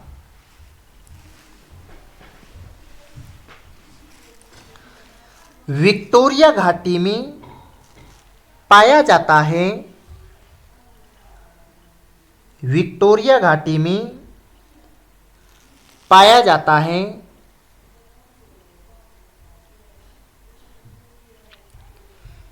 इस मिट्टी का रंग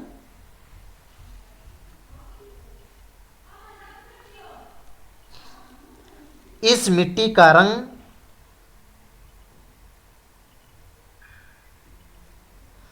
हल्का भूरा से इस मिट्टी का रंग हल्का भूरा से चेस्टनट प्रकार का होता है। हल्का भूरा से चेस्टनट प्रकार का होता है।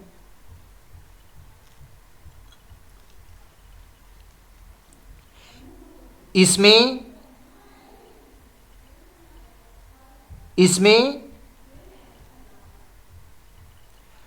जैविक पदार्थों की मात्रा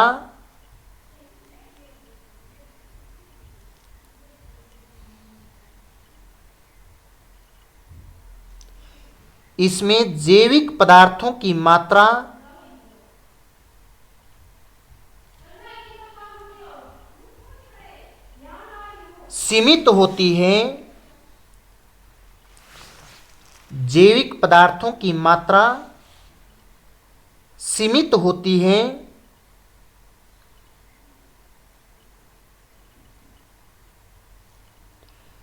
किंतु यह मिट्टी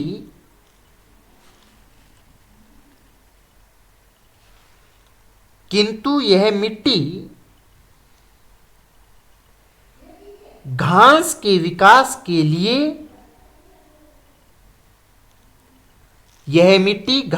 विकास के लिए उपयुक्त मानी जाती है।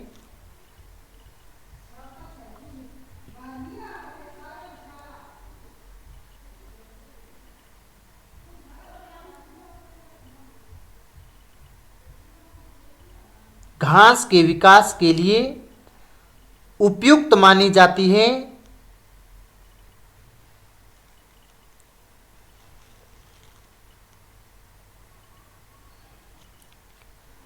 जल की कमी के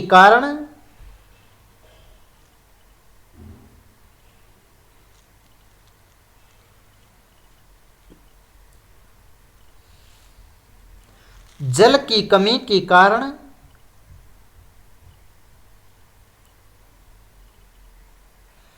कृषि सीमित रूप से की जाती है। कृषि सीमित रूप से की जाती है।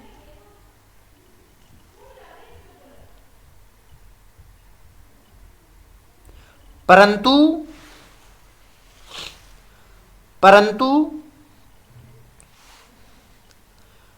पशुपालन के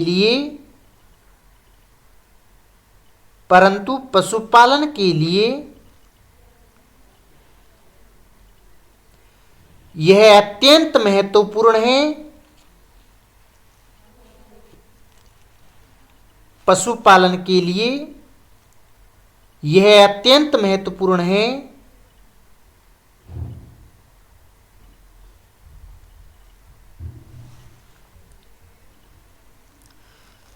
भेड़ पालन के लिए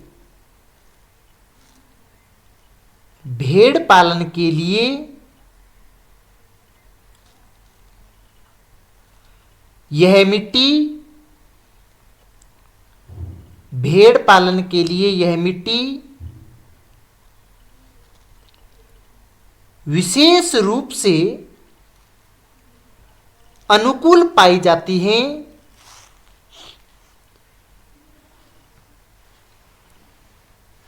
विशेष रूप से अनुकूल पाई जाती हैं।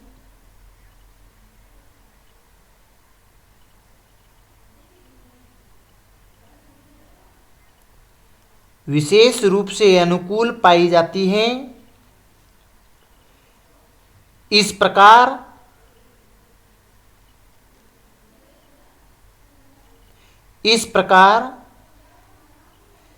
चेस्टनट मिट्टी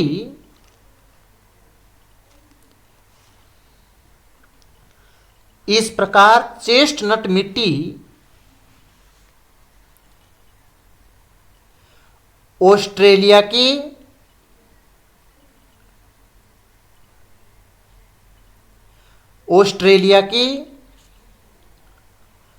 पशुपालन आधारित आर्थिक ढांचे में महत्वपूर्ण योगदान देती हैं।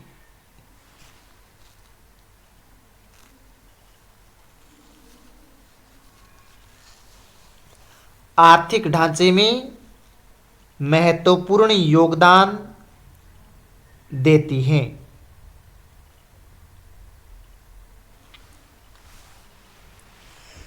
तो ये थी चेस्टनट मिट्टी। आप चेस्टनट मिट्टी आप देख सकते हैं यहाँ पर मैप में, आपने ये देखा है, ये क्षेत्र आपको चेस्टनट मिट्टी के अंतर्गत आता है। अब हम नेक्स्ट पढ़ेंगे, वो है लेटेराइट मिट्टी।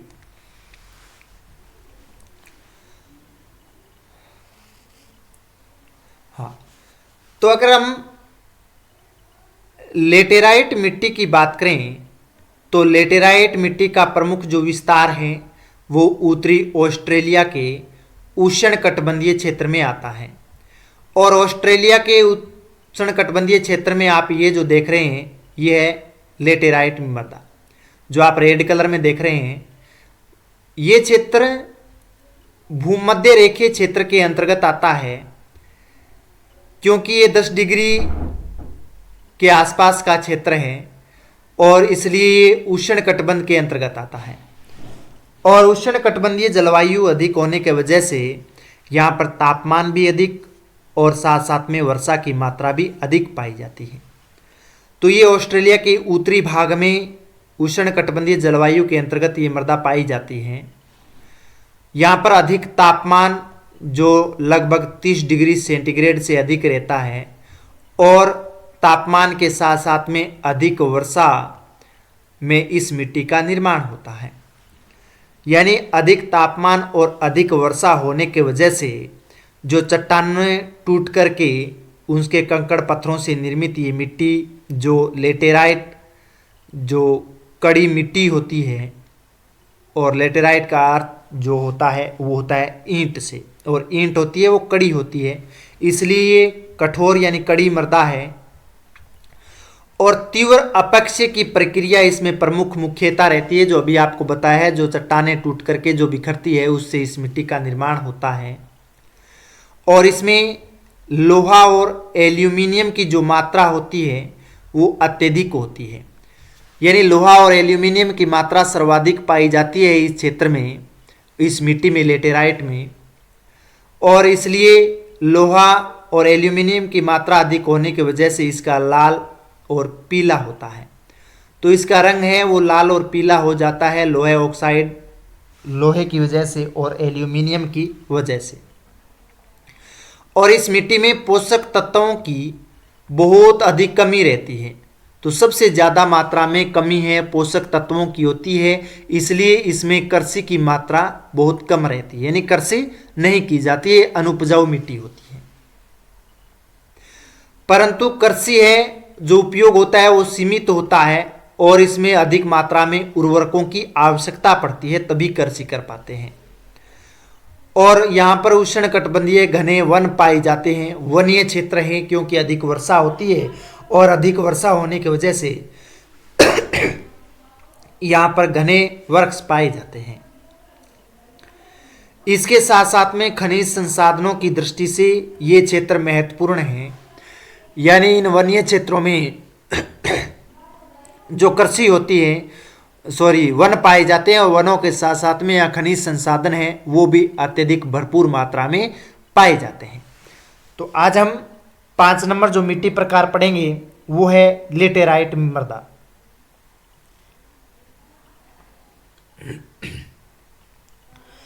तो लेटेराइट मिट्टी में हेडिंग डाल लीजिए आप।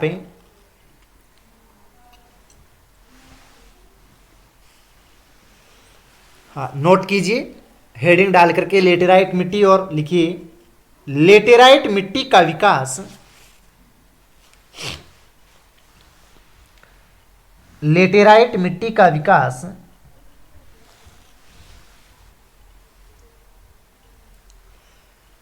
ऑस्ट्रेलिया के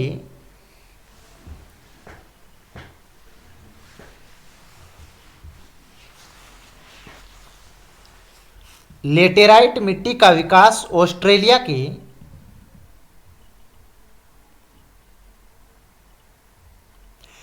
उत्तरी उष्णकटिबंधीय भागों में हुआ है।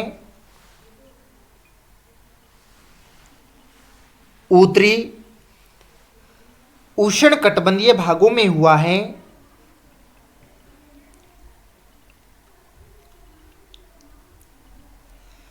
इस मिट्टी का निर्माण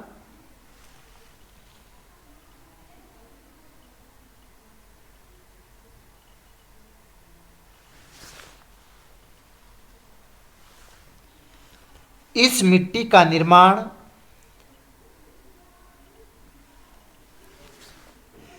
अधिक तापमान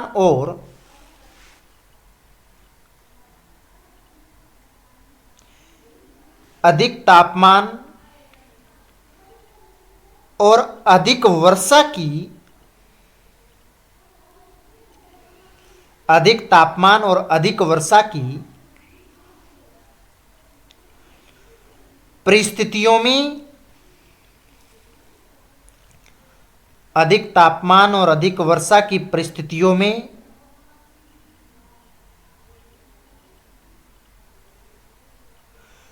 तीव्र अपक्षय के परिणाम स्वरूप होता है। तीव्र अपक्षय के परिणाम स्वरूप होता है।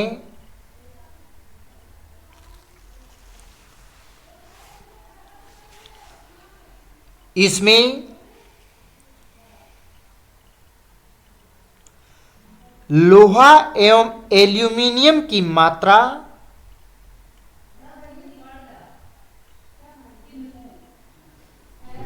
इसमें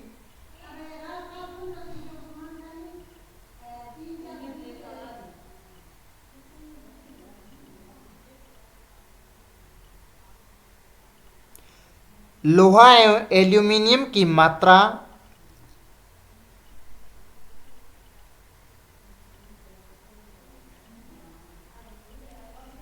अत्यधिक होती है।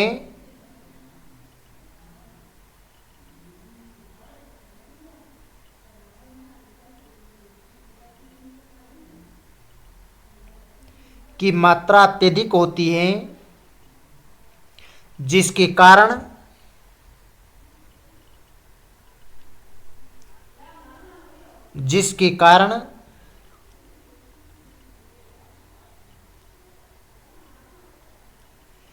इसका रंग लाल तथा पीला दिखाई देता है। जिसके कारण इसका रंग लाल तथा पीला दिखाई देता है।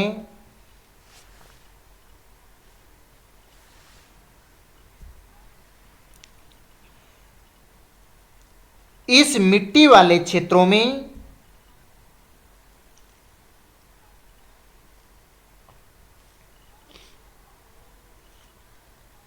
इस मिट्टी वाले क्षेत्रों में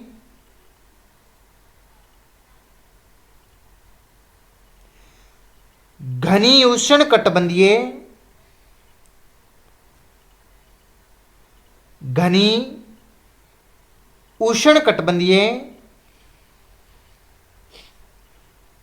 वनस्पति पाई जाती हैं।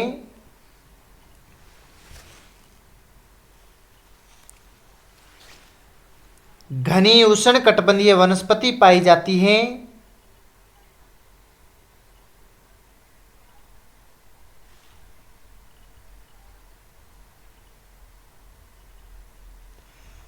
अत्यधिक अपक्षय के कारण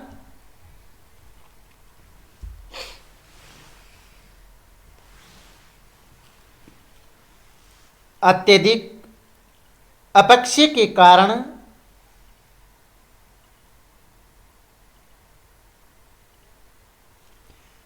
अत्यधिक अपक्षय के कारण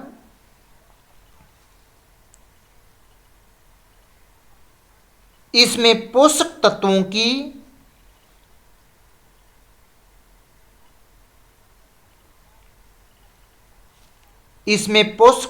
की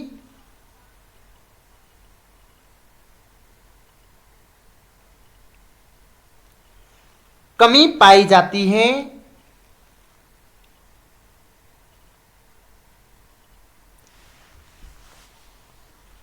पोषक तत्वों की कमी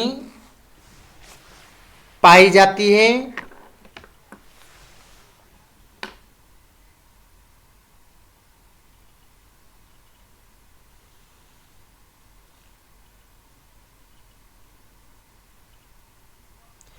इसलिए कृषि की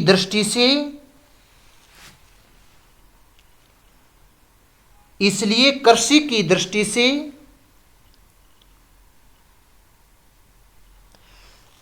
इसका उपयोग सीमित होता है।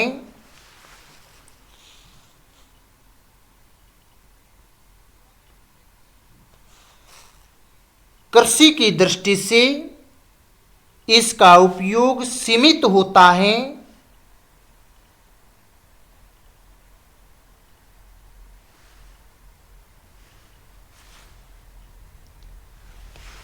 उर्वरता बढ़ाने के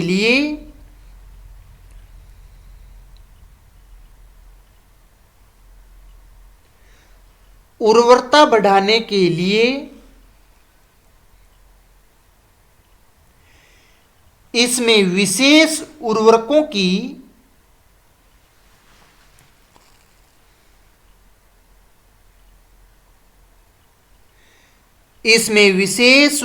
की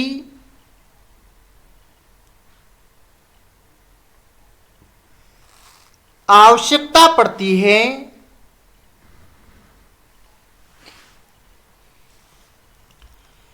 विशेष उर्वरकों की आवश्यकता पड़ती है।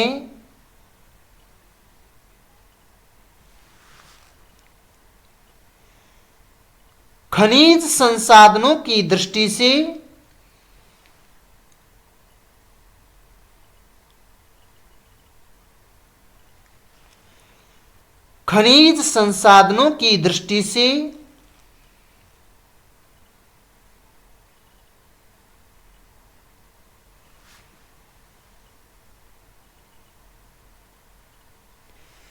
यह मिट्टी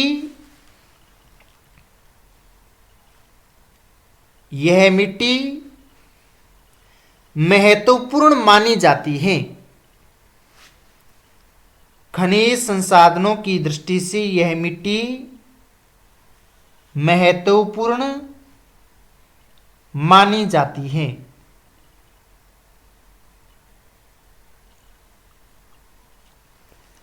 तो ये थी ऑस्ट्रेलिया की लेटेराइट मिट्टी, जो आप मानचित्र में रेड कलर में आप देख रहे हैं। उत्तरी छोर में उष्णकटिबंधीय अधिक वर्षा वाला क्षेत्र है और यहाँ पर ये लेटेराइट मिट्टी पाई जाती है।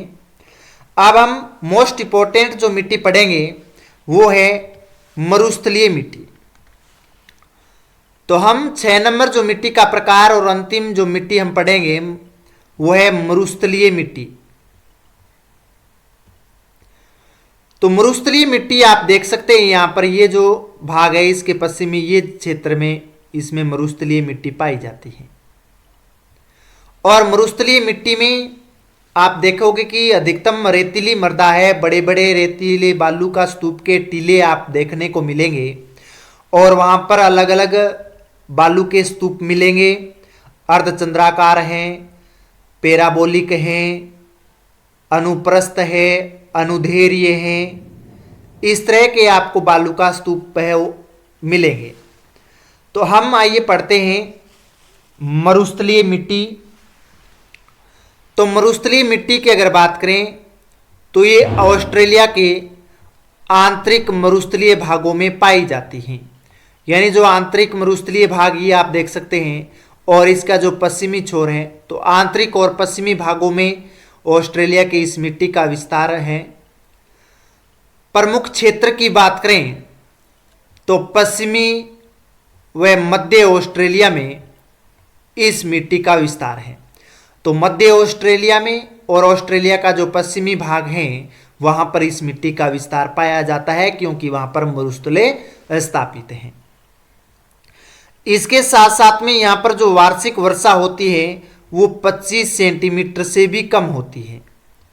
तो मोस्ट इंपॉर्टेंट है कि ऑस्ट्रेलिया के मरुस्थलीय मृदा में कितनी वर्षा होती है, तो वार्षिक वर्षा 25 सेंटीमीटर से भी कम होती है। अगर जैविक पदार्थों की बात करें, यहाँ पर किस तरह के जैविक पदार्थ हैं, तो वो नगण्य रूप में आपको जैविक पदार्थ पाए जाते हैं। नगण्य रूप यानी बहुत कम मात्रा में न के बराबर आपको जैविक पदार्थ यहाँ पर मिलेंगे। इसके साथ साथ में मिट्टी मुख्यतः रेतीली है, यानी रेत के बड़े बड़े पीली मृदा के टीले पाए जाते हैं। जिस दूर से ऐसे प्रतीत होता है कि पहाड़ दिखाई दे रहे हैं, इस तरह के आपको दिखाई देते हैं। तो रेतीली मिट्टी है, इसमें जल धारण क्षमता होती है वो बहुत कम होती है, यानी जल है वो जल्दी सूख जाता है, क्योंकि इन क्षेत्रों में जो मिट्टी पाई जाती है रेतीली, वो मिट्टी बड़े कणों वाली होती है और इन प्रदेशों में अधिक तापमान रहने के वजह से वाष्पीकरण की मात्रा है वो सबसे ज़्यादा होती है। तो वाष्पीकरण सबसे ज़्यादा होने के वजह से जल धारण क्षमता है बहुत कम हो जाती है। तो इसलिए ये जल्दी मृदा सूख जाती है। और यहाँ पर जो सामान्य रूप में कृषि की जाती है वो लगभग असंभव सी कृषि है, और मोटे अनाजों वाली कृषि की जाती है जिसमें पानी की कम आवश्यकता पड़ती है, उनकी कृषि करते हैं। और वो कृषि ग्रीष्म ऋतु में, वर्षा ऋतु में कृषि की जाती है, अन्यथा यहाँ पर कृषि करना संभव नहीं है।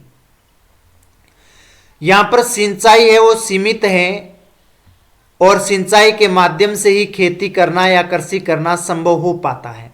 अगर सिंचाई के साधन नहीं है तो यहाँ पर कृषि करना संभव नहीं है। अगर प्राकृतिक वनस्पति की बात करें तो इन मरुस्थलीय मिट्टी में कंटीली झाड़ियाँ और घास है वो बिखरे हुए रूप में, प्रकीर्ण रूप में पाई जाती हैं। तो यहाँ पर आपको कंटीली झाड़ियाँ मिलेगी जिनके पत्ते छोटे होते हैं, चिकने होते हैं। इन पेड़ों की जो जड़ें होती हैं वो अधिक गहराई तक होती है, क्योंकि वो अधिक गहराई से जल है वो प्राप्त कर सकें और वो काफ़ी समय तक जीवित रह सके पेड़ पौधे, इसलिए उनकी जड़ें लंबी होती हैं। इनकी पेड़ पौधों की जो छाल होती है वो मोटी होती है, क्योंकि वो अधिक समय तक उन पेड़ों में नमी है वो बरकरार रख सकें इसलिए। और यहाँ पर आपको छिटपुट रूप में घास के क्षेत्र पाए जाते हैं, तो घास और कंटीली झाड़ियों के रूप में वनस्पतियाँ पाई जाती हैं। तो हेडिंग डाल लीजिए आप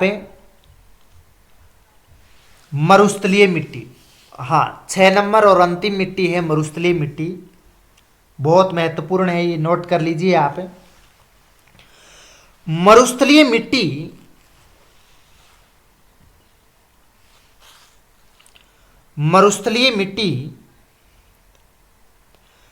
ऑस्ट्रेलिया की विस्तृत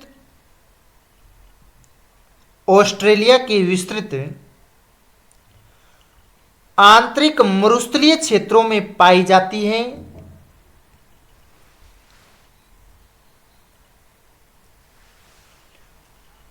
मरुस्थलीय मिट्टी ऑस्ट्रेलिया की विस्तृत आंतरिक मरुस्थलीय क्षेत्रों में पाई जाती है।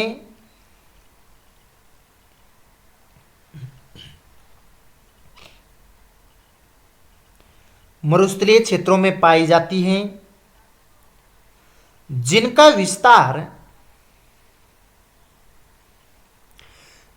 विस्तार पश्चिमी तथा मध्य ऑस्ट्रेलिया में है,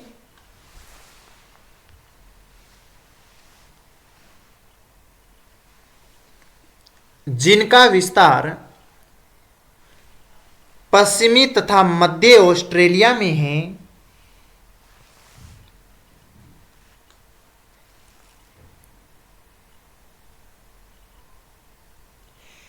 इस मिट्टी में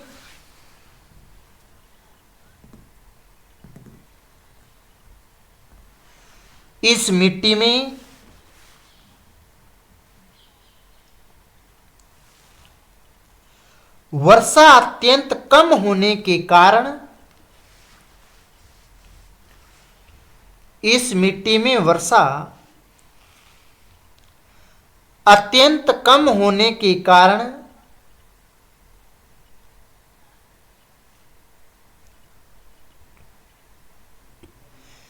जैविक पदार्थों की मात्रा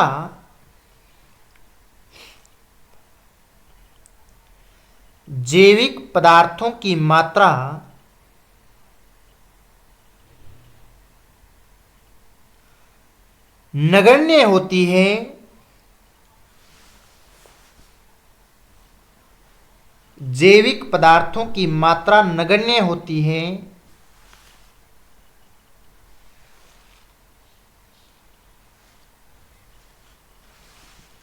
यह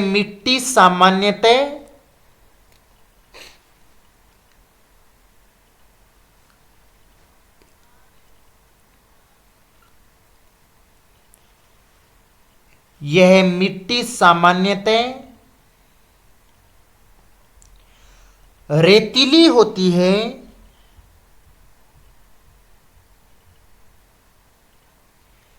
यह मिट्टी सामान्यतः रेतीली होती है।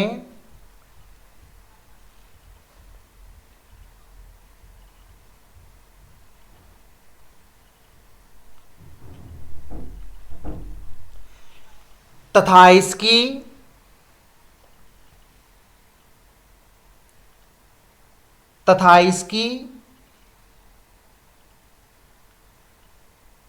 जल धारण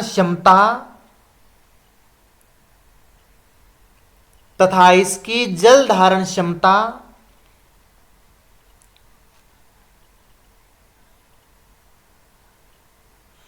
बहुत कम होती है। जल धारण क्षमता बहुत कम होती है।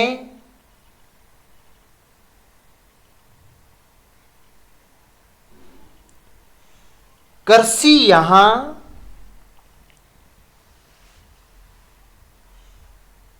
यहाँ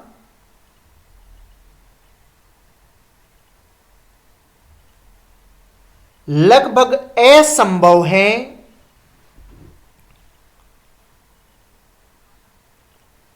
कृषि यहाँ लगभग असंभव है।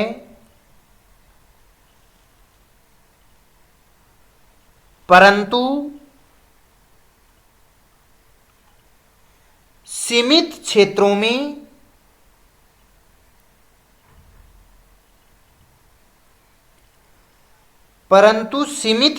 में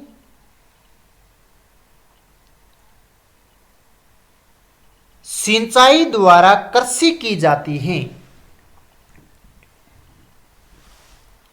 सीमित क्षेत्रों में सिंचाई द्वारा कृषि की जाती है।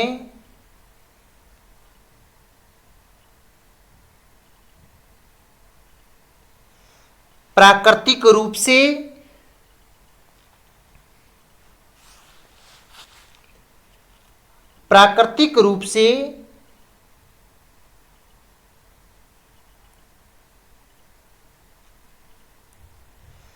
यहाँ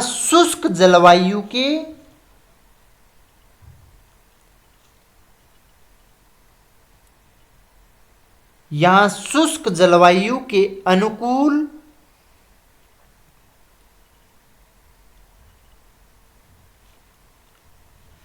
झाड़ियां और घासें पाई जाती हैं।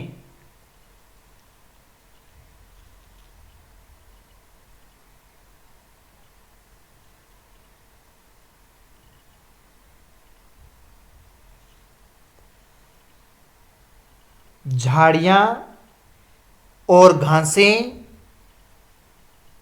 पाई जाती हैं।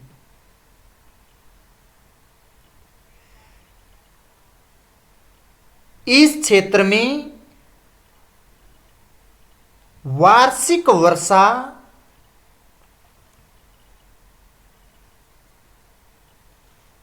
इस क्षेत्र में वार्षिक वर्षा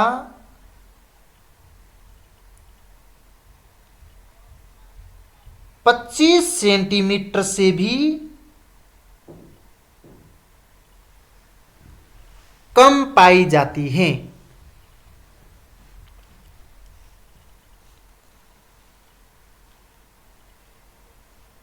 वर्षा 25 सेंटीमीटर से भी कम पाई जाती हैं।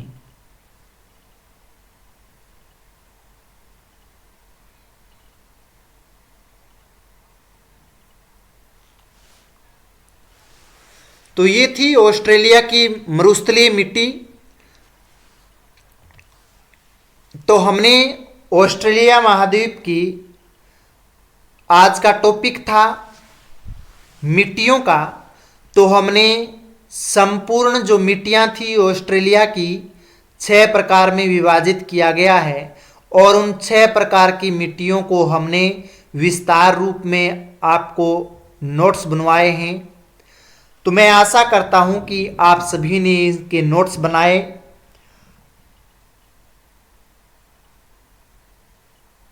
तो आपने देखा कि कैसे ऑस्ट्रेलिया की अलग अलग जलवायु और स्थलाकृति और वहां की मिट्टियों को प्रभावित करती है। अगर आप इस टॉपिक को मैप के साथ एक बार पुनः देखोगे तो यकीन मानिए कि आपकी थ्योरी है वो पूर्ण रूप से आपकी याद हो जाएगी, आपके माइंड में एकदम स्टिक और सही जानकारी आ पाएगी जिसे आप एग्जाम तक भूल नहीं पाओगे। अगर आपको ज्योग्राफी मुश्किल लगती थी और आज ये वीडियो देख कर के जो चीज़ें आपको आसान भाषा में मैंने आपको समझाई है तो आप समझ लीजिए, आपको अगर समझ में आई है तो आप सही जगह पर हैं। और पीछे के जो टॉपिक मैंने डाले हैं उन टॉपिक को आप सभी के नोट्स आप बना लीजिए, चाहे संयुक्त राज्य अमेरिका हो या फिर विश्व के प्राकृतिक प्रदेश हो, उन सभी को मैंने टॉपिक डाल रखे हैं। तो वहां आप जाकर के टॉपिक देख सकते हैं। ऑस्ट्रेलिया से संबंधित जो भौतिक प्रदेश हैं, ऑस्ट्रेलिया की जलवायु है वो मैं आज इसी डिस्क्रिप्शन में डाल दूंगा, तो आप वहां जाकर के देख सकते हैं। तो इस वीडियो को ज़्यादा से ज़्यादा लाइक कीजिए, शेयर कीजिए, कमेंट कीजिए और कमेंट में आज आप लिखोगे ऑस्ट्रेलिया सोइल्स यानी ऑस्ट्रेलिया की मिट्टियां। तो आपका इंतजार रहेगा कमेंट के लिए, आप कमेंट कर पाते हैं या नहीं, क्योंकि आप जो वीडियो को उपयोगी बनाते हो तो वो आपका एक लाइक बनाता है और आपका एक लाइक मुझे ऐसे ही और आसान वीडियो बनाने की एक ताकत देता है जो मैं आपके लिए मैप के साथ में क्लास लेकर के आऊँगा, दोबारा लेकर के आऊँगा। इसी तरह स्टिक आपका प्यार स्नेह बना रहे, इसके लिए आप सभी का बहुत बहुत धन्यवाद। जय हिंद, जय भारत, बहुत बहुत धन्यवाद।